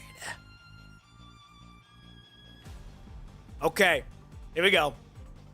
Torrential rain cascades over your mind as a floodgate within your consciousness has been opened, unleading a deluge of particular memories to surge into your brain. No. Rather than the memory surging into your mind, it's more like you have remembered all of the past. The Dark Star, the Hannibal Tower, the Red Tide, Golden Age. This has to be the softest I have ever heard from you. Well, it is Lamia, so, and plus she is crying, so that is also why one of the reasons why the was as soft as it was because she was crying. Okay, I need to go. Have a good stream, everyone. Blime, thank you so much for being here. Enjoy your time in college. Be safe. Enjoy your morning, your afternoon, or evening, wherever you may be. And we will see you around. Take care of yourself. William Dafoe could play Vonnegut. I don't know who that is. I have no clue who that is. Okay, ladies and gentlemen, here we go. Cold sweat soaks through your nearly completed rotted skin, the salty moisture stinging the flesh already festering from the corruption of the punishing virus. I went missing on April 1st. Then, let it be here. Just a small trick is all it takes. She guides the Grey Raven Commandant's gaze toward this moment, sealing away your memories until the right time. The build-up is crazy! So, this is what that was all about. Can you see beyond the ordinary world like me? Is all that's left here just a projection? Like me? It all makes sense now. The gaze from the dream looks down from a higher plane as experiences, your own or perhaps not, pass right before your eyes. Some peaceful, some agonizing, some joyous, and some sorrow. Who else am I? If I'm not myself. It's always just been me.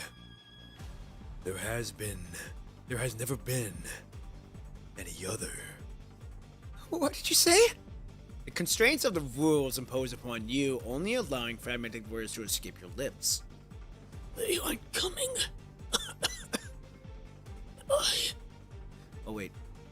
But I will eventually return to the sea. Oh, it's coming to stop Cthulhu. But I will use my body as a shield to thwart their thick schemes. Lamia cannot hear your inner cry. This makes no sense at all. You're supposed to be indispensable to Babylonia. She extends her hand sorrowfully towards you. I can't believe they abandoned you just like that. No. I haven't been abandoned. Blood trickles from the corner of your lips, mixing your festering skin. Words of truth are uttered aloud, yet Lamia appears to unable to perceive those words. From the corner blocked by the rules, your sight continues to extend, just like in all of your past dreams, reaching higher and farther places. A massive wail bellows in sorrow, while the roots of the particular colossal tree delve deep into the eerie shaped coffin. At least, struggle until the very end. The dream suddenly plunges forward, or downward, as Lamia's sorrowful voice reaches your ears. But why does it have to end this way? I thought you were super lucky and invincible, like the heroes from those stories. Hey, don't you worry, Lamia! Ah! God damn it, fuck! I hate seeing her cry, bro! Basically, present higher dimensional commandant conscious gets merged with the clones. Oh! Present higher dimensional commandant consciousness gets merged with the clone. Okay. Not for Pop, but Commandant's here. Is Veronica already out? How big is the latest one that I heard? 40 gigabytes! Holy shit! For the phones? That's insane. So why? Why does it have to be here of all places? Because words painfully tear through your lips. That is not the end. Lamia freezes momentarily. She can sense something is different in you, but she cannot determine exactly what has happened. Oh wait, are we not dead now? Can we talk in my normal voice? Last but not least, the red sludge turns and envelops the last human. Okay, never mind. We were still in that voice. April 1st, dawn has arrived. We will continue the search for our path even in death, marching in the parade as corpses. Oh, we're fighting now. Okay, I forget we're doing this. New choices will bring unexpected changes, won't they? If that person is you. Holy shit. Oh my. It's Oh. already started hatching.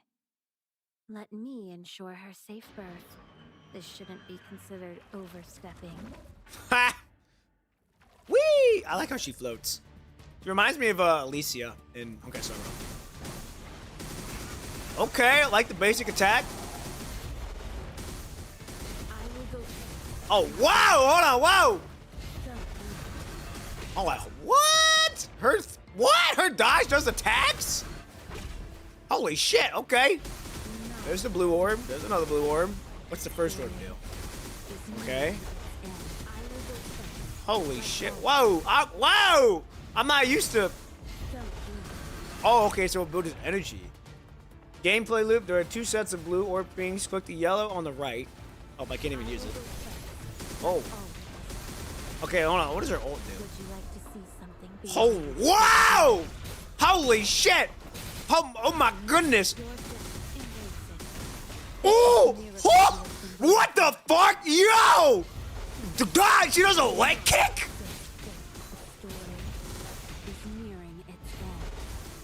Yo, that leg kick was fucking nasty as shit. We gave it another try, and it seems like nothing has changed. Bro, I can't even see it. What the fuck? I couldn't even see it! What? The fucking door was in the way. That is so ass, bro. Would you like to see something beyond your scope of knowledge? Holy shit, bro. Oh, dude. Wow! Holy shit, bro. Oh my goodness, bro. She look good. Oh my goodness. Oh my goodness, bro. She look good. Holy shit. Dude, 2 sets of red pings and spam dodge. Ishmael reminds you of whom from where? She reminds me of Alicia from Honkai Impact 3rd. Double red, I mean spam dodge now. Okay. So first set of pings, the blue orbs, I spam those. I spam 2, go yellow, I do dodge, and then I go in the ult form, spam 2 red, and then I spam dodge. Correct? The animation glitch. Oh, it was an animation glitch. I thought it was. I'm like, no way I ain't be able to see this shit. I get another chance, though. I get another chance to see it now. Are there other guests? Perhaps this way I can save some energy. Oh, they're just fighting each other? Oh, she's pulling strings on. Boring. Oh, okay, now we've... Okay. 2, 1, Story spam dodge. is nearing its end. We gave it another try, and it seems like nothing has There we go. changed. Now I can see the ult. Oh, that's it? That's just her ult? It's just like... That's the animation right there? Oh, that one's kind of lackluster. Would you like to see something beyond your scope of I knowledge? fucking like that shit, bro. I will go first. Like Oh, yeah. Spam the dodge. I gotta spam it. It's just a small gift. Damn! Go first. Oh, my goodness. It's just a small gift. The story is we gave it another try, and it seems like nothing. There we has go. changed. Whoa! Whoa! God damn, that biting! Oh my goodness! That biting sound effect go crazy, bro! Would you like to see something beyond your scope of knowledge? Your destiny. I will go first, like always. So I just spam her dodge. It's just a small gift. We gave it another try, and it seems like nothing has changed. That is so insane! Oh my goodness, bro! That's some devious shit right there. Oh my goodness! How do I get the kicking again? I want to see the kick. Would you like to see something beyond your scope of knowledge? Bro, I can't see the kick, bro.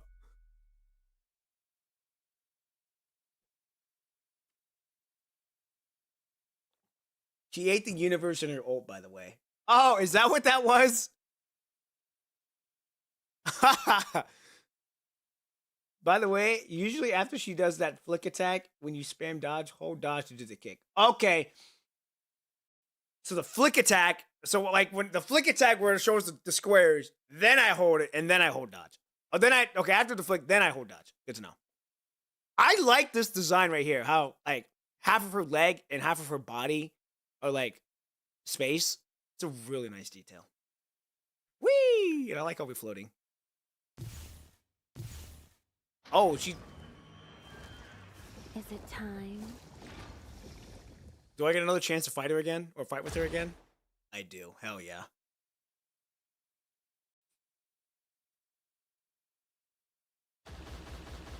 Oh, never mind.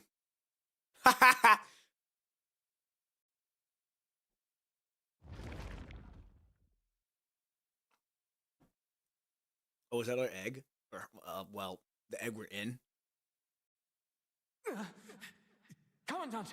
You're the only human who I would do promise to this. keep you safe. You are the A optimal promise is a solution. promise. Let's continue our relationship. I'll be here You've been until gone I a long see you time. again. It seems it's not time for maturity yet. Who's behind us? Oh, okay. There she goes. Okay. Episode 20. You'll get another chance to fight us her later on. Okay, cool. Alright, episode 20, Dangerous Place. The first day at FOS. The campus is adorned with welcome projections while the school and hymns drift through the air above the auditorium. Oh shit.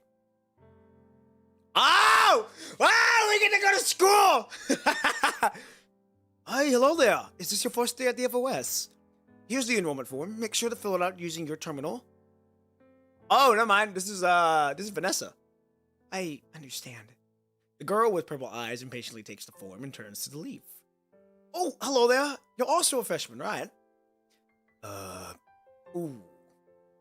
No? I could say no, or I could say yes. Part of me wants to say no, just because are we an upperclassman? But are we also the dimensional being here, too?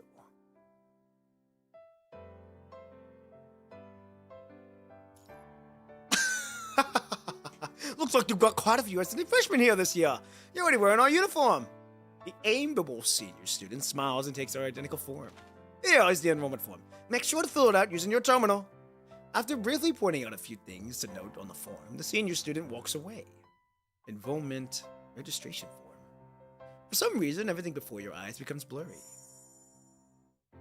The surrounding laughter and bustling chatter slowly dissipates, and a daze, the campus scenery somehow overlaps with an unfamiliar structure where the white fog fills the air and crimson crystals resonate with a distinct metallic sound.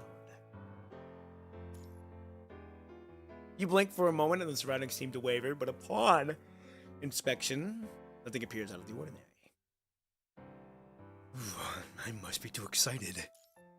Hello? Do you need any help? I just noticed you seemed a bit out of it. I'm fine. Thank you. Well, okay. I guess my voice is not this deep when we're in high school.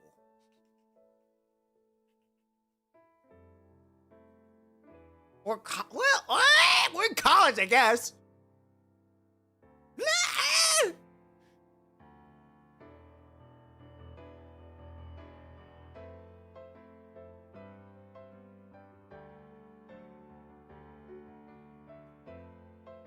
I think I know what it is. Okay. I'm fine, thank you. There we go. That's what I wanted. Receiving the reassuring response, the senior student moves on to another freshman who appears to need help.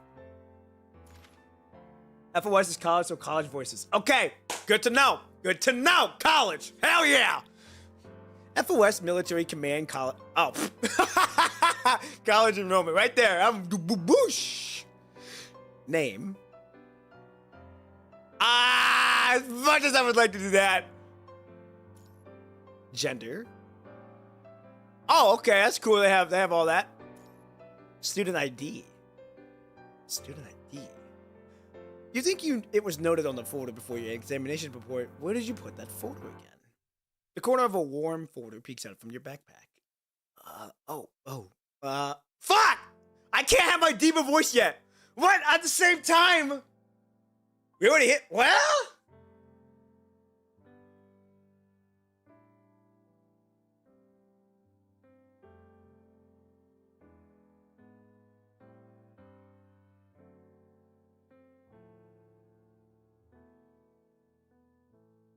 I know I want to do it. Okay. The folder. Excuse me. The girl rushing to submit her enrollment Form accidentally bumps into your shoulder, you lose grip of the folder, and the report pages are scattered across the ground by the mysterious gust of wind. In the upper right corner of the report, a handwritten code catches your attention. 931206. Now, why the hell do you have that? Why would there be a handwritten code? The deliberately stretched 9 drags it along a behind trail like some kind of scar as everything fades back into silence. A roar of thunder blasts into the air. No. In the pitch black, damp environment, a steady heartbeat pulses in your ears. This is chaos. Memories resurface in a dizzying carousel as chaos seems to undergo an excruciating process of being scattered and reconstructed. Your gaze clings to her consciousness as fleeting footsteps gradually quicken.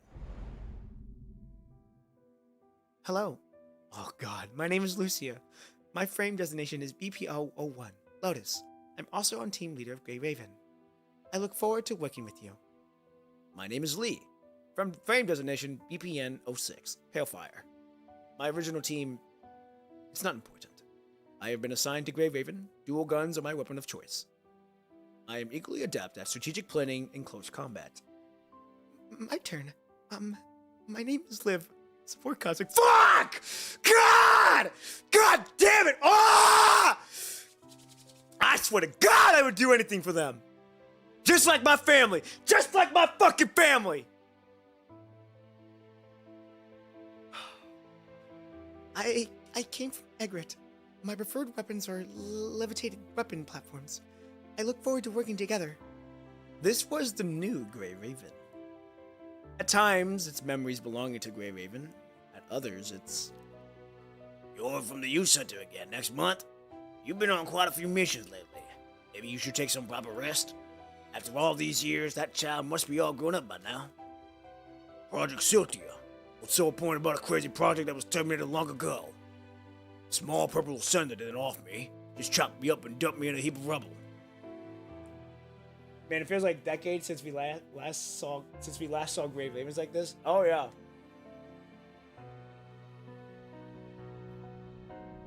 Or perhaps it's... Oh, I forgot we got no one in here too. My dream, that future we wanted, is right there beyond the seemingly infinite darkness. Hope will triumphant and fulfill its dream. You remember the name knowing, but not this incident. There's another real me in Babylonia, right? A Raven Commandant? And this is not my will alone. This is the will of civilization. The fragment illusions are endlessly shattered and reconstructed as chaotic memories continuously appear and vanish within the egg. The pain mercilessly enveloped hatches once more. And this story has quietly changed the ending of fate. Oh yeah, hey, the gamble has paid off. It's been so long since I'd done something this adventurous. Ha! The simple delight of putting off this clever deception briefly fills her consciousness, creating a ripple in her long, monotonous life. And now, the book pages open gently, turning the page marked with the giant whale. It's almost time. Her index finger glides across the book, where crimson gold threads twist and wither. Time silently leaps to April 1st. Vonnegut never makes just one plan. On the book's projection, a gradually spiraling sapling is deeply rooted in the red tide. The shrewd agent, like a cunning rabbit with multiple burrows, has already set up a new tree of life in another area. The small tree of life emanates an eerie glow in the dim base, a crimson egg slowly pulsating within its embrace. He hasn't noticed that the consciousness within has already been replaced, and the gaze of the Grey Raven is now attached to the yet-to-hatch chaos. Ha! After that, the undersea cradle is thrown into chaos as a giant whale leaps from the water's surface. What a captivating story. With great interest and a hint of anticipation, she turns her gaze to the book. Can you really find the key to breaking this closed loop? Oh, you're goddamn right I will! The crimson egg once again pulsates with the rhythm of life. The ending of the story has already been changed. The parade beneath the sea is never meant solely for the abandoned. We will continue the search for our path, even in death. But what we do the desire is to endure life and see tomorrow. Death is not the end. At the end of death lies tomorrow of hope. The torch will inevitably be rekindled, and the Grey Raven will once again shine beneath the brilliant sunlight. Oh yeah. Born Again, episode 21. And then after this episode, I gotta get me another water. And I think I also get to voice Vonnegut too. So I gotta make sure his voice is also good. A woman draped in pristine white cloak walks into the dimly lit base. It's been a while. Her gaze falls upon the red egg placed beneath the small tree of life. Forgive my uninvited appearance. You've obtained the key, haven't you?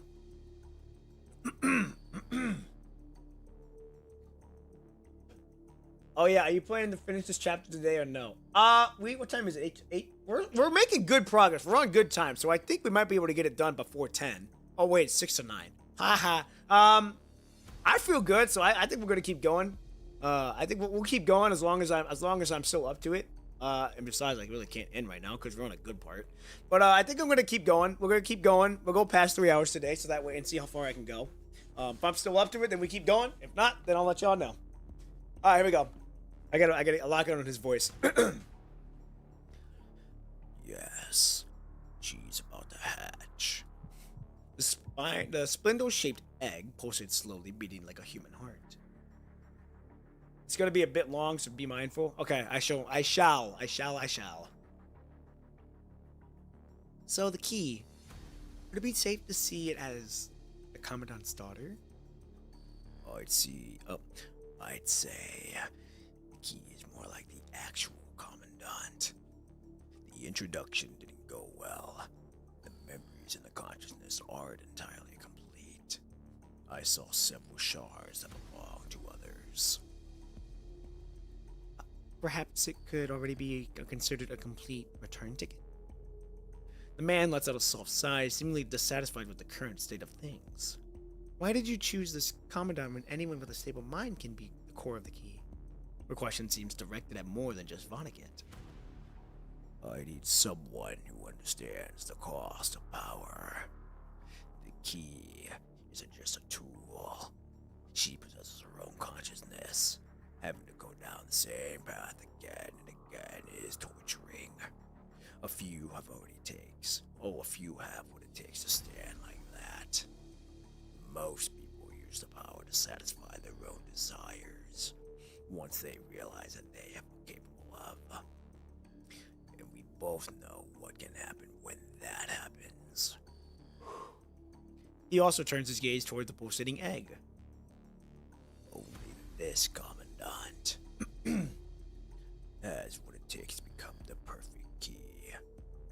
Unfortunately, making the real Commandant serves as the key is no simple task, and besides, gotta go. Have a good time, everyone. Alexei! Hope you have a good morning, a good evening, good afternoon, wherever you may be. Enjoy your day. We will see you around. You be safe. Take care of yourself. Ladies and gentlemen. Oh, wait. Ryushi! Good morning, good evening, good afternoon, wherever you may be. Hope you're having a good weekend so far. How are you? So far, my weekend's going pretty well. Spent some time with my grandparents and my older cousin. My parents come home tomorrow. Super excited to see them. Gonna be a busy day today, but I'm also excited to see how it's gonna play out. We're also on this chapter making some real good headway. We're gonna see how far I can go today because it is gonna be a long couple episodes here from what it looks like. So, I always enjoy watching your streams because it shows me that I can improve as an voice actor as well. Hell yeah, hey! As long as I'm able to inspire and help you continue to push yourself forward, then I'm doing something right. Just continue to be at it. Just continue to always learn. We'll see you around. So, Shark Fate, are you also heading out of here? All good. I hope you have a good one so far. Have a good morning, good evening, good afternoon, wherever it may be. We will see you around. Until then, take care of yourself. And Blaze, like I said, just keep going. Just keep on learning. Just be a sponge. Alright, here we go. The agent lowers his head, staring at his palm. Throughout countless cycles, he has made desperate attempts before, but the results always fell short of expectations.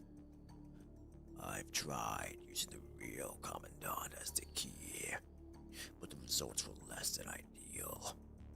What I need is future, not playing along with their happy ending charade. Oh?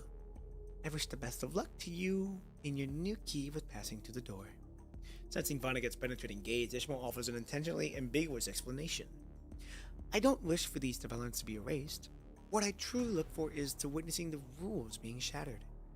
So I won't obstruct your actions, whether you're ascendants or humans. If you're referring to the struggle between humans and the punishing virus, I don't really care which side emerges victorious. You're far less interesting than when you were still alive, Professor. So much so that I can barely recognize you anymore. Are you still merging those voices? He instinctively touches his mask, pauses, and tactfully nods a statement. You're nearly forgetting who you are. You might be able to get out of the closed loop of time now, but you're no longer the same person that you were.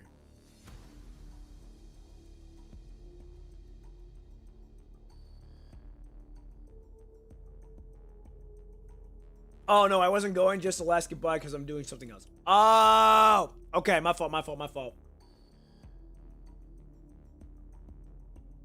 Man, I just want to see Agent Zero personified one day. Maybe they will be. I don't know. Okay, here we go. Even if you obtain the key, you have envisioned your ending. Ishmael studies the agent with an inquisitive gaze. That doesn't matter. The man's voice remains composed, unfazed by Ishmael's brief dismissal. Regardless of the outcome, this path is exactly the one I set out to take. And it won't be so uninteresting for you either. Right? The two both fall silent, no longer conversing. The egg's heartbeat grows increasingly rapid, like a nestling unable to break through the shell, restless struggling to find its way out. Aha. Unable to find herself, she sweeps her coke aside and holds the egg in her arms. Should we give her a name? Giving her an identity, providing information, it can help her act sooner. How about... She gives a particular smile. We'll call her... We're not her, but it's okay!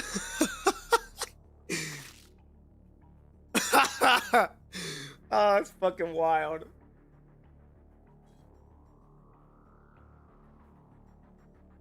I will continue to be a sponge and gather all the knowledge and things I can learn to becoming a great voice actor. Hell yeah! Hell yeah, just continue to be at it. That's a terrible joke, madam. The dark figure stares at the egg about to hatch, briefly lost in thought. Chaos. Let's stick with that for the time being until she names herself. In silence, the egg gradually cracks. It's here, I see.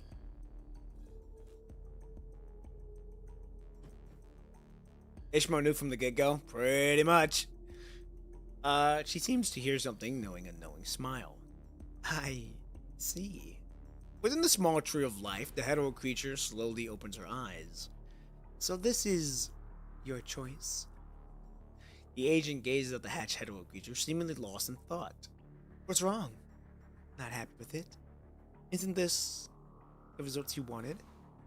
Lifting the young hetero creature from the now shattered egg, Ishmael gently wraps her in her cloak. This is quite unexpected. Chaos before him is clearly more complete than he anticipated. Vonnegut remains silent, unsure whether this development has been beneficial or detrimental to his plans. A stable consciousness is certainly better than an unstable one. This key is quite complete. Perhaps she truly can become a nearly perfect return ticket? Gazing down at Chaos in her arms, Ishmael gently brushes the hair of the little hetero creature forehead. Since the result meets your expectations, would you mind sharing what your original plan was? No emotion visible in the golden eyes, Vonnegut pauses for a moment before slowly speaking. I will take Chaos into the Hetero Tower. He searches for repeatedly thorough thoughts in his mind, looking for a corresponding plan. Dominic's plan is a pipe dream. You and I both know that the contaminated metric can never be truly sealed away. Only by addressing the problem at its source can we truly break everything apart. After you enter the Hedo Tower, then what? I'm not sure either. You won't tell me what the current situation is inside that old tower, will you? Ishmael makes a polite sign of acknowledgement. I'm sorry, but I indeed cannot. The interior of that old tower is too chaotic.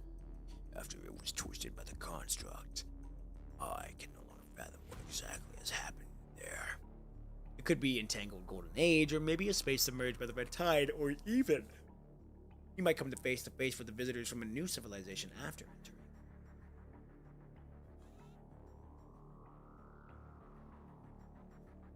Like always, I don't see the story. Oh yeah, I forgot, you always skip. But in any case, the key is more complete now, which at least is something positive. She attempts to hand Chaos over to Vonnegut, but the pale doll instinctively furrows her brow at the moment she sees them. Handling Chaos along with the cloak to Vonnegut, Ishmael softly chuckles. A nearly perfect return ticket. Perhaps this time you'll succeed. Huh. Taking the fragile doll, Vonnegut bows his head, gazing at this key hatched from the culmination of all of his power. She represents more than just success in a single gambit. She is also the past that determines whether he can completely break free from the time loop. Chaos / Commandant giving Nugget the middle finger. Yeah. Yeah. Yeah. He has walked alone in this closed loop for so long that he has forgotten who he was at the very beginning. How long has it been now? Do you need me to tell you the exact figures? No. Thank you. I actually don't want to know. Gazing at the doll in his hands, for the first time in a long while, he recalls memories from the distant past without consulting his notebook. If he can really make it this time, maybe then he can finally return to the place he once called home, rediscovering the path that is truly his own. Bro got the Rebecca treatment from Cyberpunk. Is Rebecca one of the main characters? Is she the one with the white hair? He has grown weary of failures and refuses to fail again. Time's almost up, and now that I've learned your choice, this is farewell. Just as suddenly as she appeared, Ishmael quietly vanishes once more.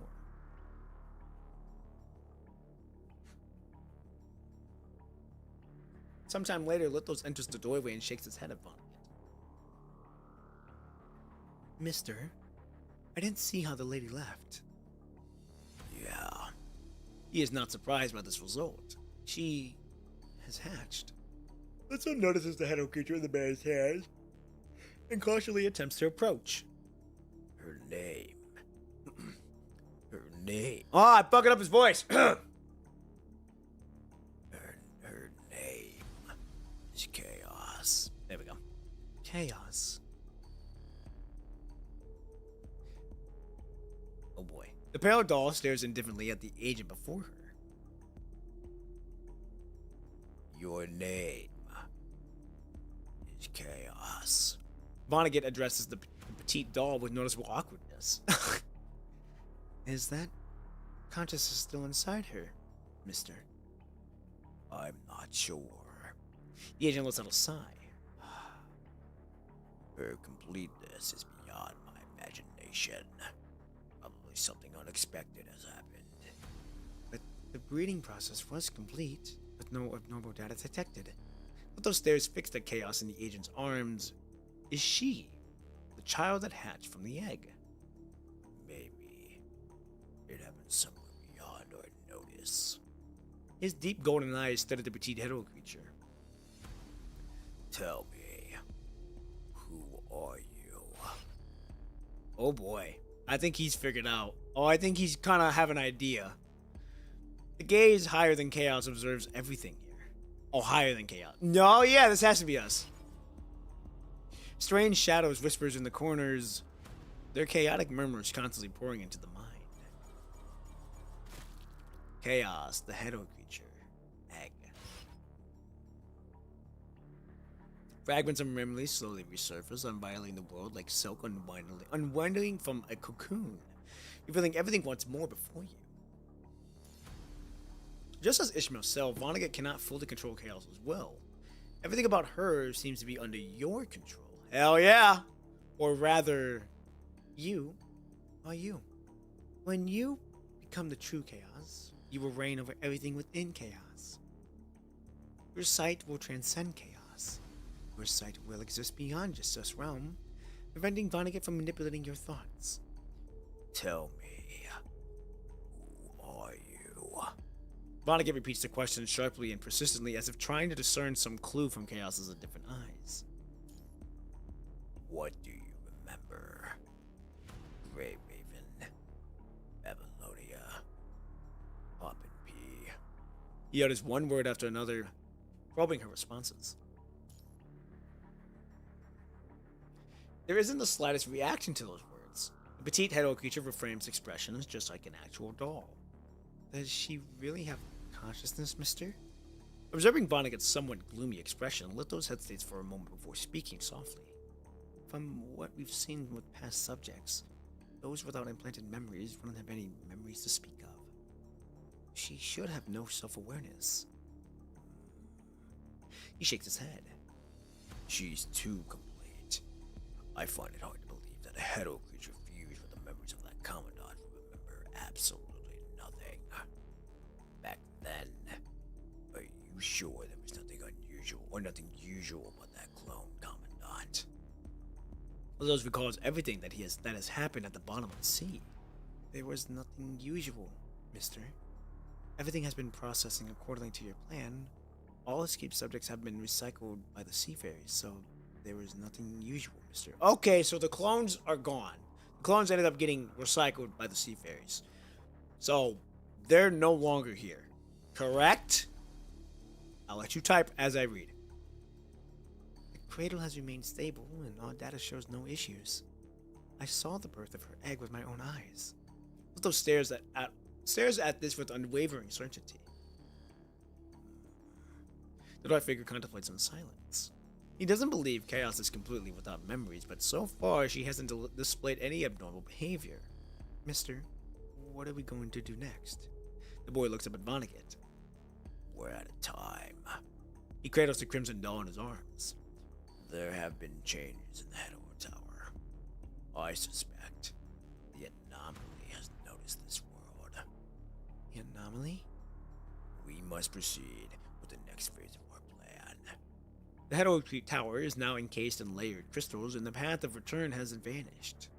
He has been trapped in this closed loop for too long, and now his only option is to shatter this time cycle. Embracing his final hope, Vonnegut departs from the base.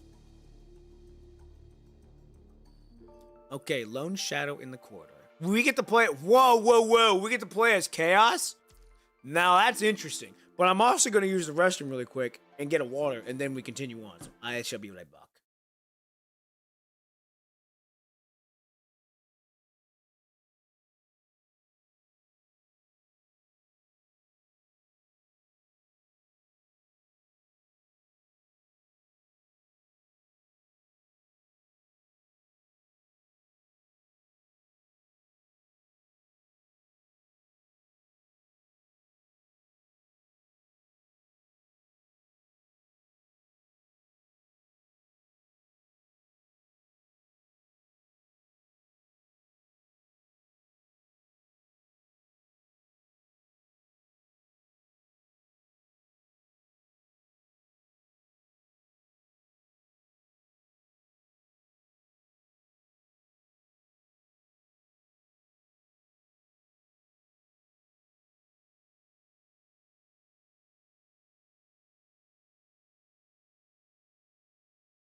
Alright, ladies and gentlemen.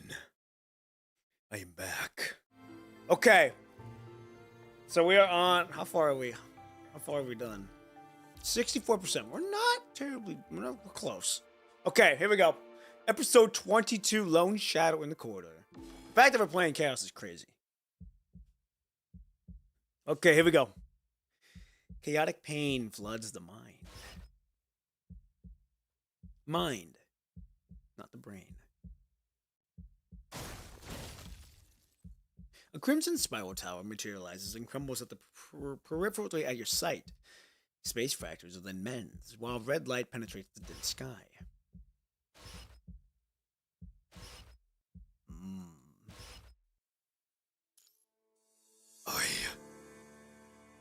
Where am I? Who am I? Sharp thorns embrace the white bird. Countless familiar silhouettes struggle at the edge of time and space. She battles fiercely within the crevice, all for a sliver of hope. They. Jagged crystals scattered as blood red mist permeates the air, their projections peering out of every refractive surface. Then I. Who am I? You find yourself relentlessly chased by the eerie shadows, your body slowly dissolving. You ascend this straight staircase, pushing onward until you reach the very top. Who am I? Raise your head before the mirror. Tell me, Grey Raven Commandant, who are you exactly? I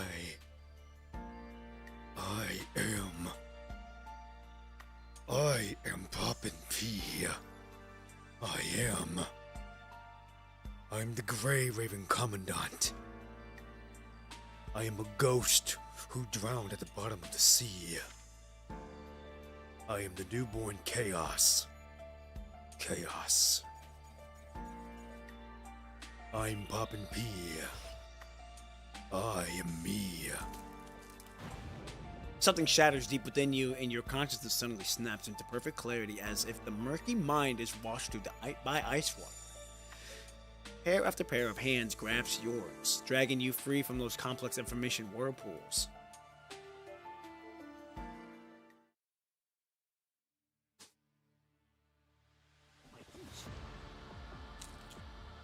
Ooh, what is this music?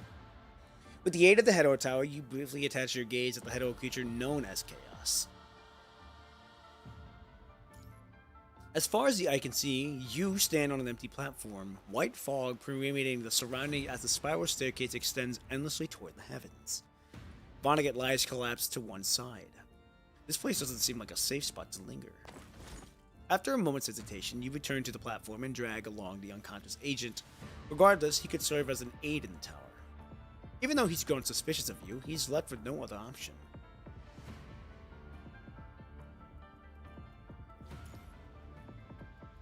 Around the staircase, countless gates stand on platforms of varying sizes. Where is this place exactly? You don't recall seeing an area like this when you were in the Hetero Tower. Just as you hesitate over which direction to take, or whether to call out to Ishmael, the path behind you suddenly begins to collapse. With no time to think, you drag your unconscious agent forward, throw open the nearest gate, and rush inside. In the whirl of movements, a familiar symbol catches your eye. Etched on the gate, Vonnegut appears to be awakening, softly murmuring something. The four-winged white raven spreads its wings. The four-winged white raven spreads its wings. Interesting. Oh, we're fighting. Here we go. What is this? Over there. An anomaly? Oh. Well, she looks so good. Okay, here we go. She recreated her desk in a research institute along with the abrasion scratches on it, making it look like she's still in the lab with her friends. Interesting.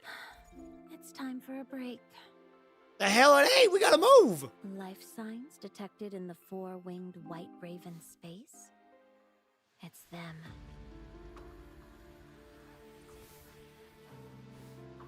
Now this is new. The Hetero Tower's gateway. Stay vigilant, Chaos. This might be traces left by another civilization in the Hetero Tower. Daughter. Everyone's going crazy right now. I'll wait for you in the center of this plaza. Yep. Did we get to move? We do! Wow! Portal. It seems to be a one-direction gate into the space. There's no way to get back to the head of the tower. Do it again. Okay. Daughter's OPSL, is she?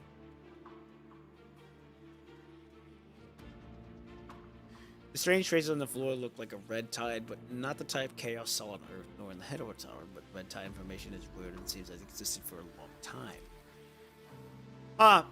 I like her face. Her face is like kind of like droopy in a sense, but like not really. Uh-oh.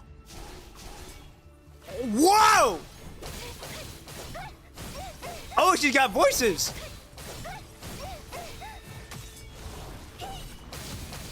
Holy shit! Hey! Oh my goodness! Hey! Yo, dude, that's fucking crazy. Can I move? Yes, we can. It's fucking wild. Her kid is like any other playable like mini boss, but she's cool. Yeah. She reminds me like of the mini bosses that we control. Oh, I like the camera's moving. The camera's moving with the with it. So that's cool. I can't believe we're playing as our daughter now. Notice how all her moves resemble Lucia, Lee, and Liv's moveset. Do they? Oh, I need to check. Hold on. Do they? I'm gonna have to check this out when we fight again. Can I go this way? Nope.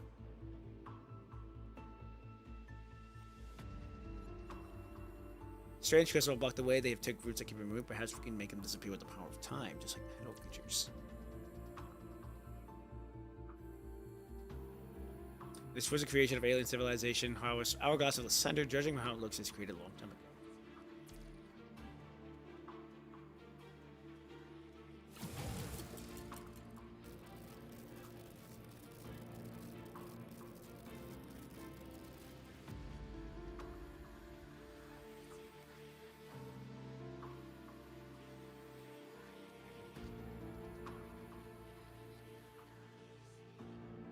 Seemingly formed residents of the city without any sense of life. There are people talking, but it's not any known language. They are like ants seared in amber, repeating the same dialogue over and over. Ah. I see. That fragment left here was unreadable information and probably belongs to the civilization, but there's something familiar about it. Can I go this way? Okay. You'll see in more detail later. Okay. Oh.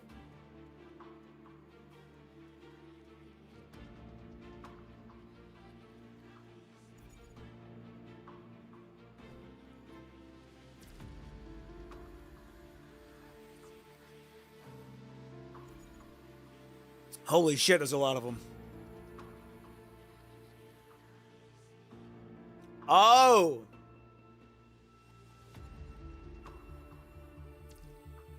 Okay, this is interesting. So this is the place that Ishmael lives at. I'm gonna take a guess that this is where she lives.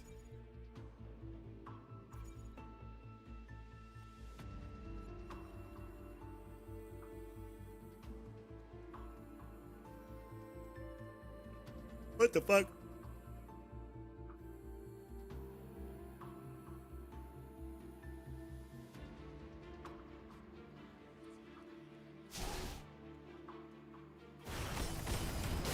So I'm assuming that's Lucia. No, that has to be Lucia. That's Liv. Which one's that? Is that Lee? Because I know this one's Lee. Look at your HP. Holy fuck! Which one's Lee? I don't think that one's Lee, but I know this one's Liv. Unkillable. Which one?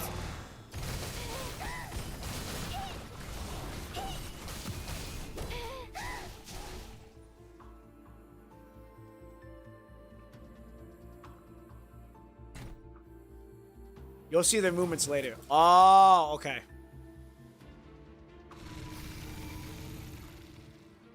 You've arrived. The civilization the city belonged to must have been highly advanced. I saw interstellar navigation charts over there. Would such a civilization also be reclaimed? I guess we'll find out.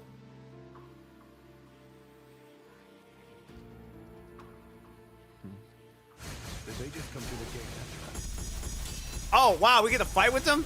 That's interesting. I'll let you do your thing, boy. Do your thing. It's your world. We're just living in it. Alright, I'll do my part now. Damn, he getting saucy. What the fuck?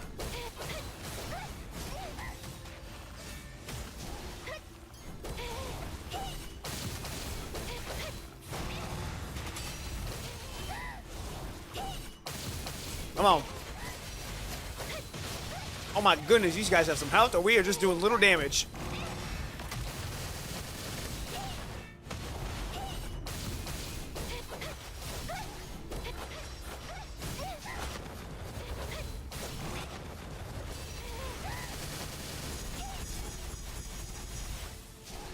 Damn, Vonnegut, he getting saucy. I'll let you, yeah, you get him. You get him. I'll let you get him. I want to look at the character more. Look at my character more. I like the design. I also like the eyes. That's a nice detail. Huh. The hands are what's fucking wild to me. Alright, I'll do my part. There we go. Alright, we need to get some clothes for my fucking... We need to get some clothes for our daughter. Quite an unexpected discovery. Huh?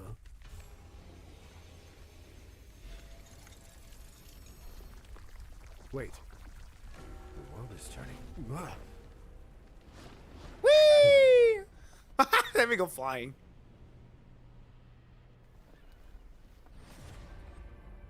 It seems the owner of this space doesn't welcome us.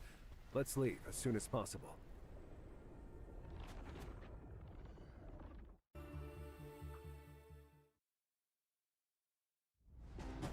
Spit out by the inverted world, the two appear once again on the empty platform. The spiral staircase still reaches from heaven to earth, yet the gateway they just entered has vanished into nothingness. She looks absolutely adorable, but yeah, give her a coat at least. Yeah, fucking get her like something to fucking cover her up. Like what what are we doing?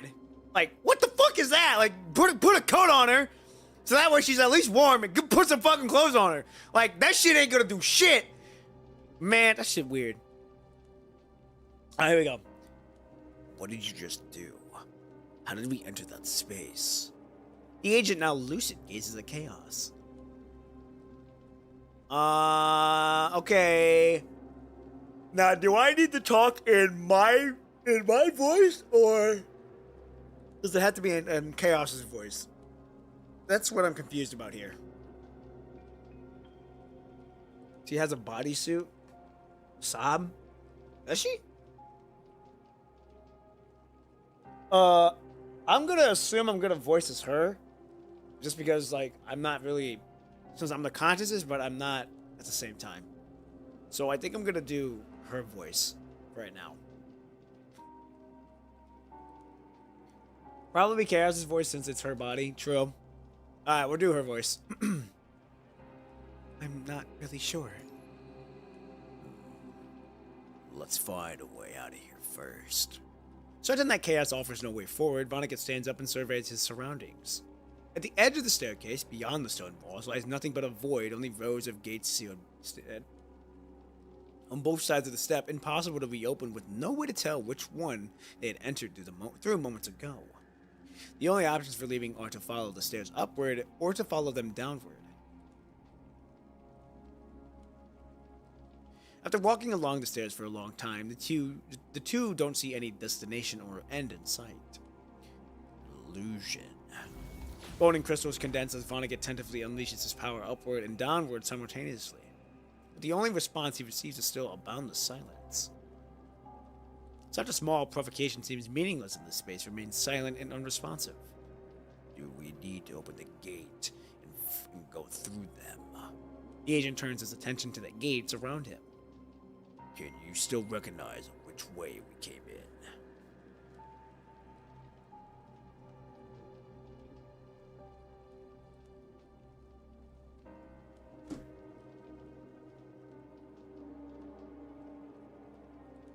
Okay, we're good. He tries to push these gates again, but they're all sealed shut, not appearing to be enterable at all. If that's how it is, we'll need to carve out our own way forward. A golden radiance illuminates from the agent's hand, but before he can act, a murky light engulfs his power. Relying on violence is not really a good habit. How come it's the two of you? Hearing you change your voice is impressive. Wow, I'm here having sore throat. It's taken me a long time. It's taken me 7 months to get down to where I am now. Because 7 months ago is when I was actually starting my channel. So my voice has gone through a lot of hardship to get to where it's at now. So I'm the dynamic range of my voice didn't come overnight. Like I had to work on that. There was a shift in the tower entrance. Why have you appeared here? Perhaps you should ask this space yourself. Vonnegut withdraws the light from his hand. After we entered the tower, chaos suddenly went out of control. I followed your trail, but it seemed like this place was actively resisting my power. When I woke up, I found myself already in this location. I'm starting to get it now. Ishmael reveals a barely perceptible smile, then turns and gestures towards the two of to follow. Aren't you going to introduce this place? If I'm not mistaken, this should still fall within the domain of the head old tower. It's a place where you'll be trapped forever if you don't leave quickly. The key sweeps down, a dark rift silently opens. Looking skeptical at Ishmael, Vonnegut does not particularly trust this mysterious lady. Noticing his suspicion, Ishmael shakes her head and speaks softly. This is an entrance. Leading to where? The graveyard. If you don't leave soon, you too will become part of it. With those words, Ishmael walks into the rift without warning, waiting for a response. Vonnegut follows closely behind Chaos as the eerie space silently seals shut behind them.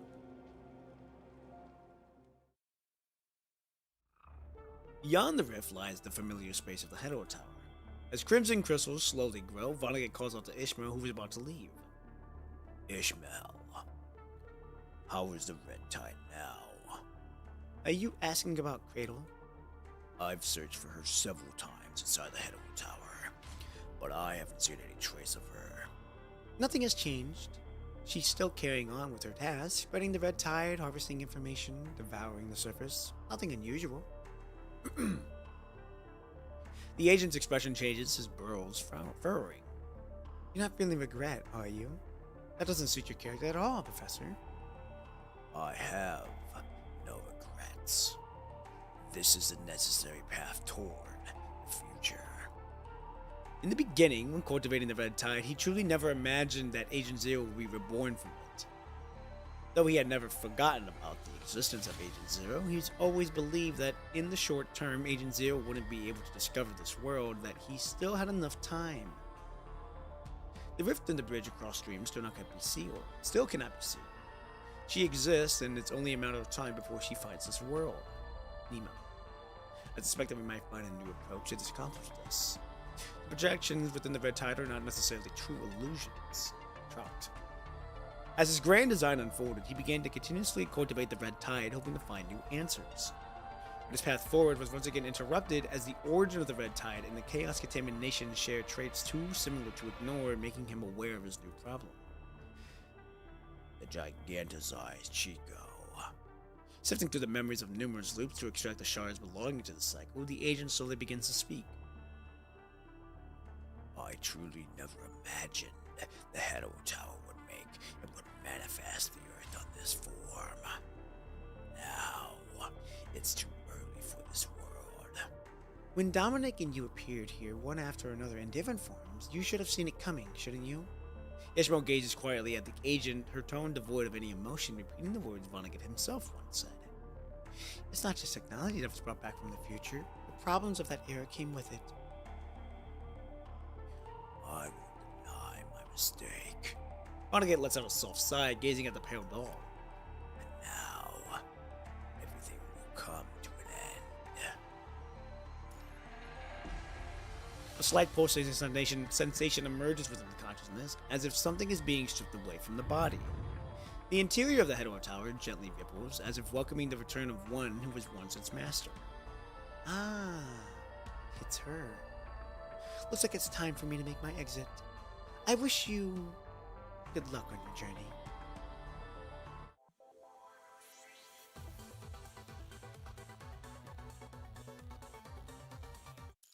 Okay.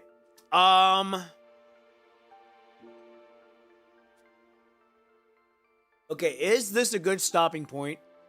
Or do I need to keep going to reach a good stopping point?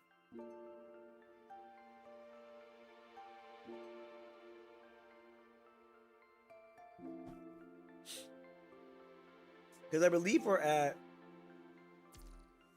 Yeah, we're 67%. So we're like 10 episodes away. We should be able to get it done Tuesday. It's a good stopping point. Good stopping point here, I must say. Okay. Well, then probably, ladies and gentlemen, after this, it will be very significant. It will be a very significant arc. I would recommend stopping here. Okay. Then we'll stop here for the day then. Ugh. That way, it gives me time to work on the short film.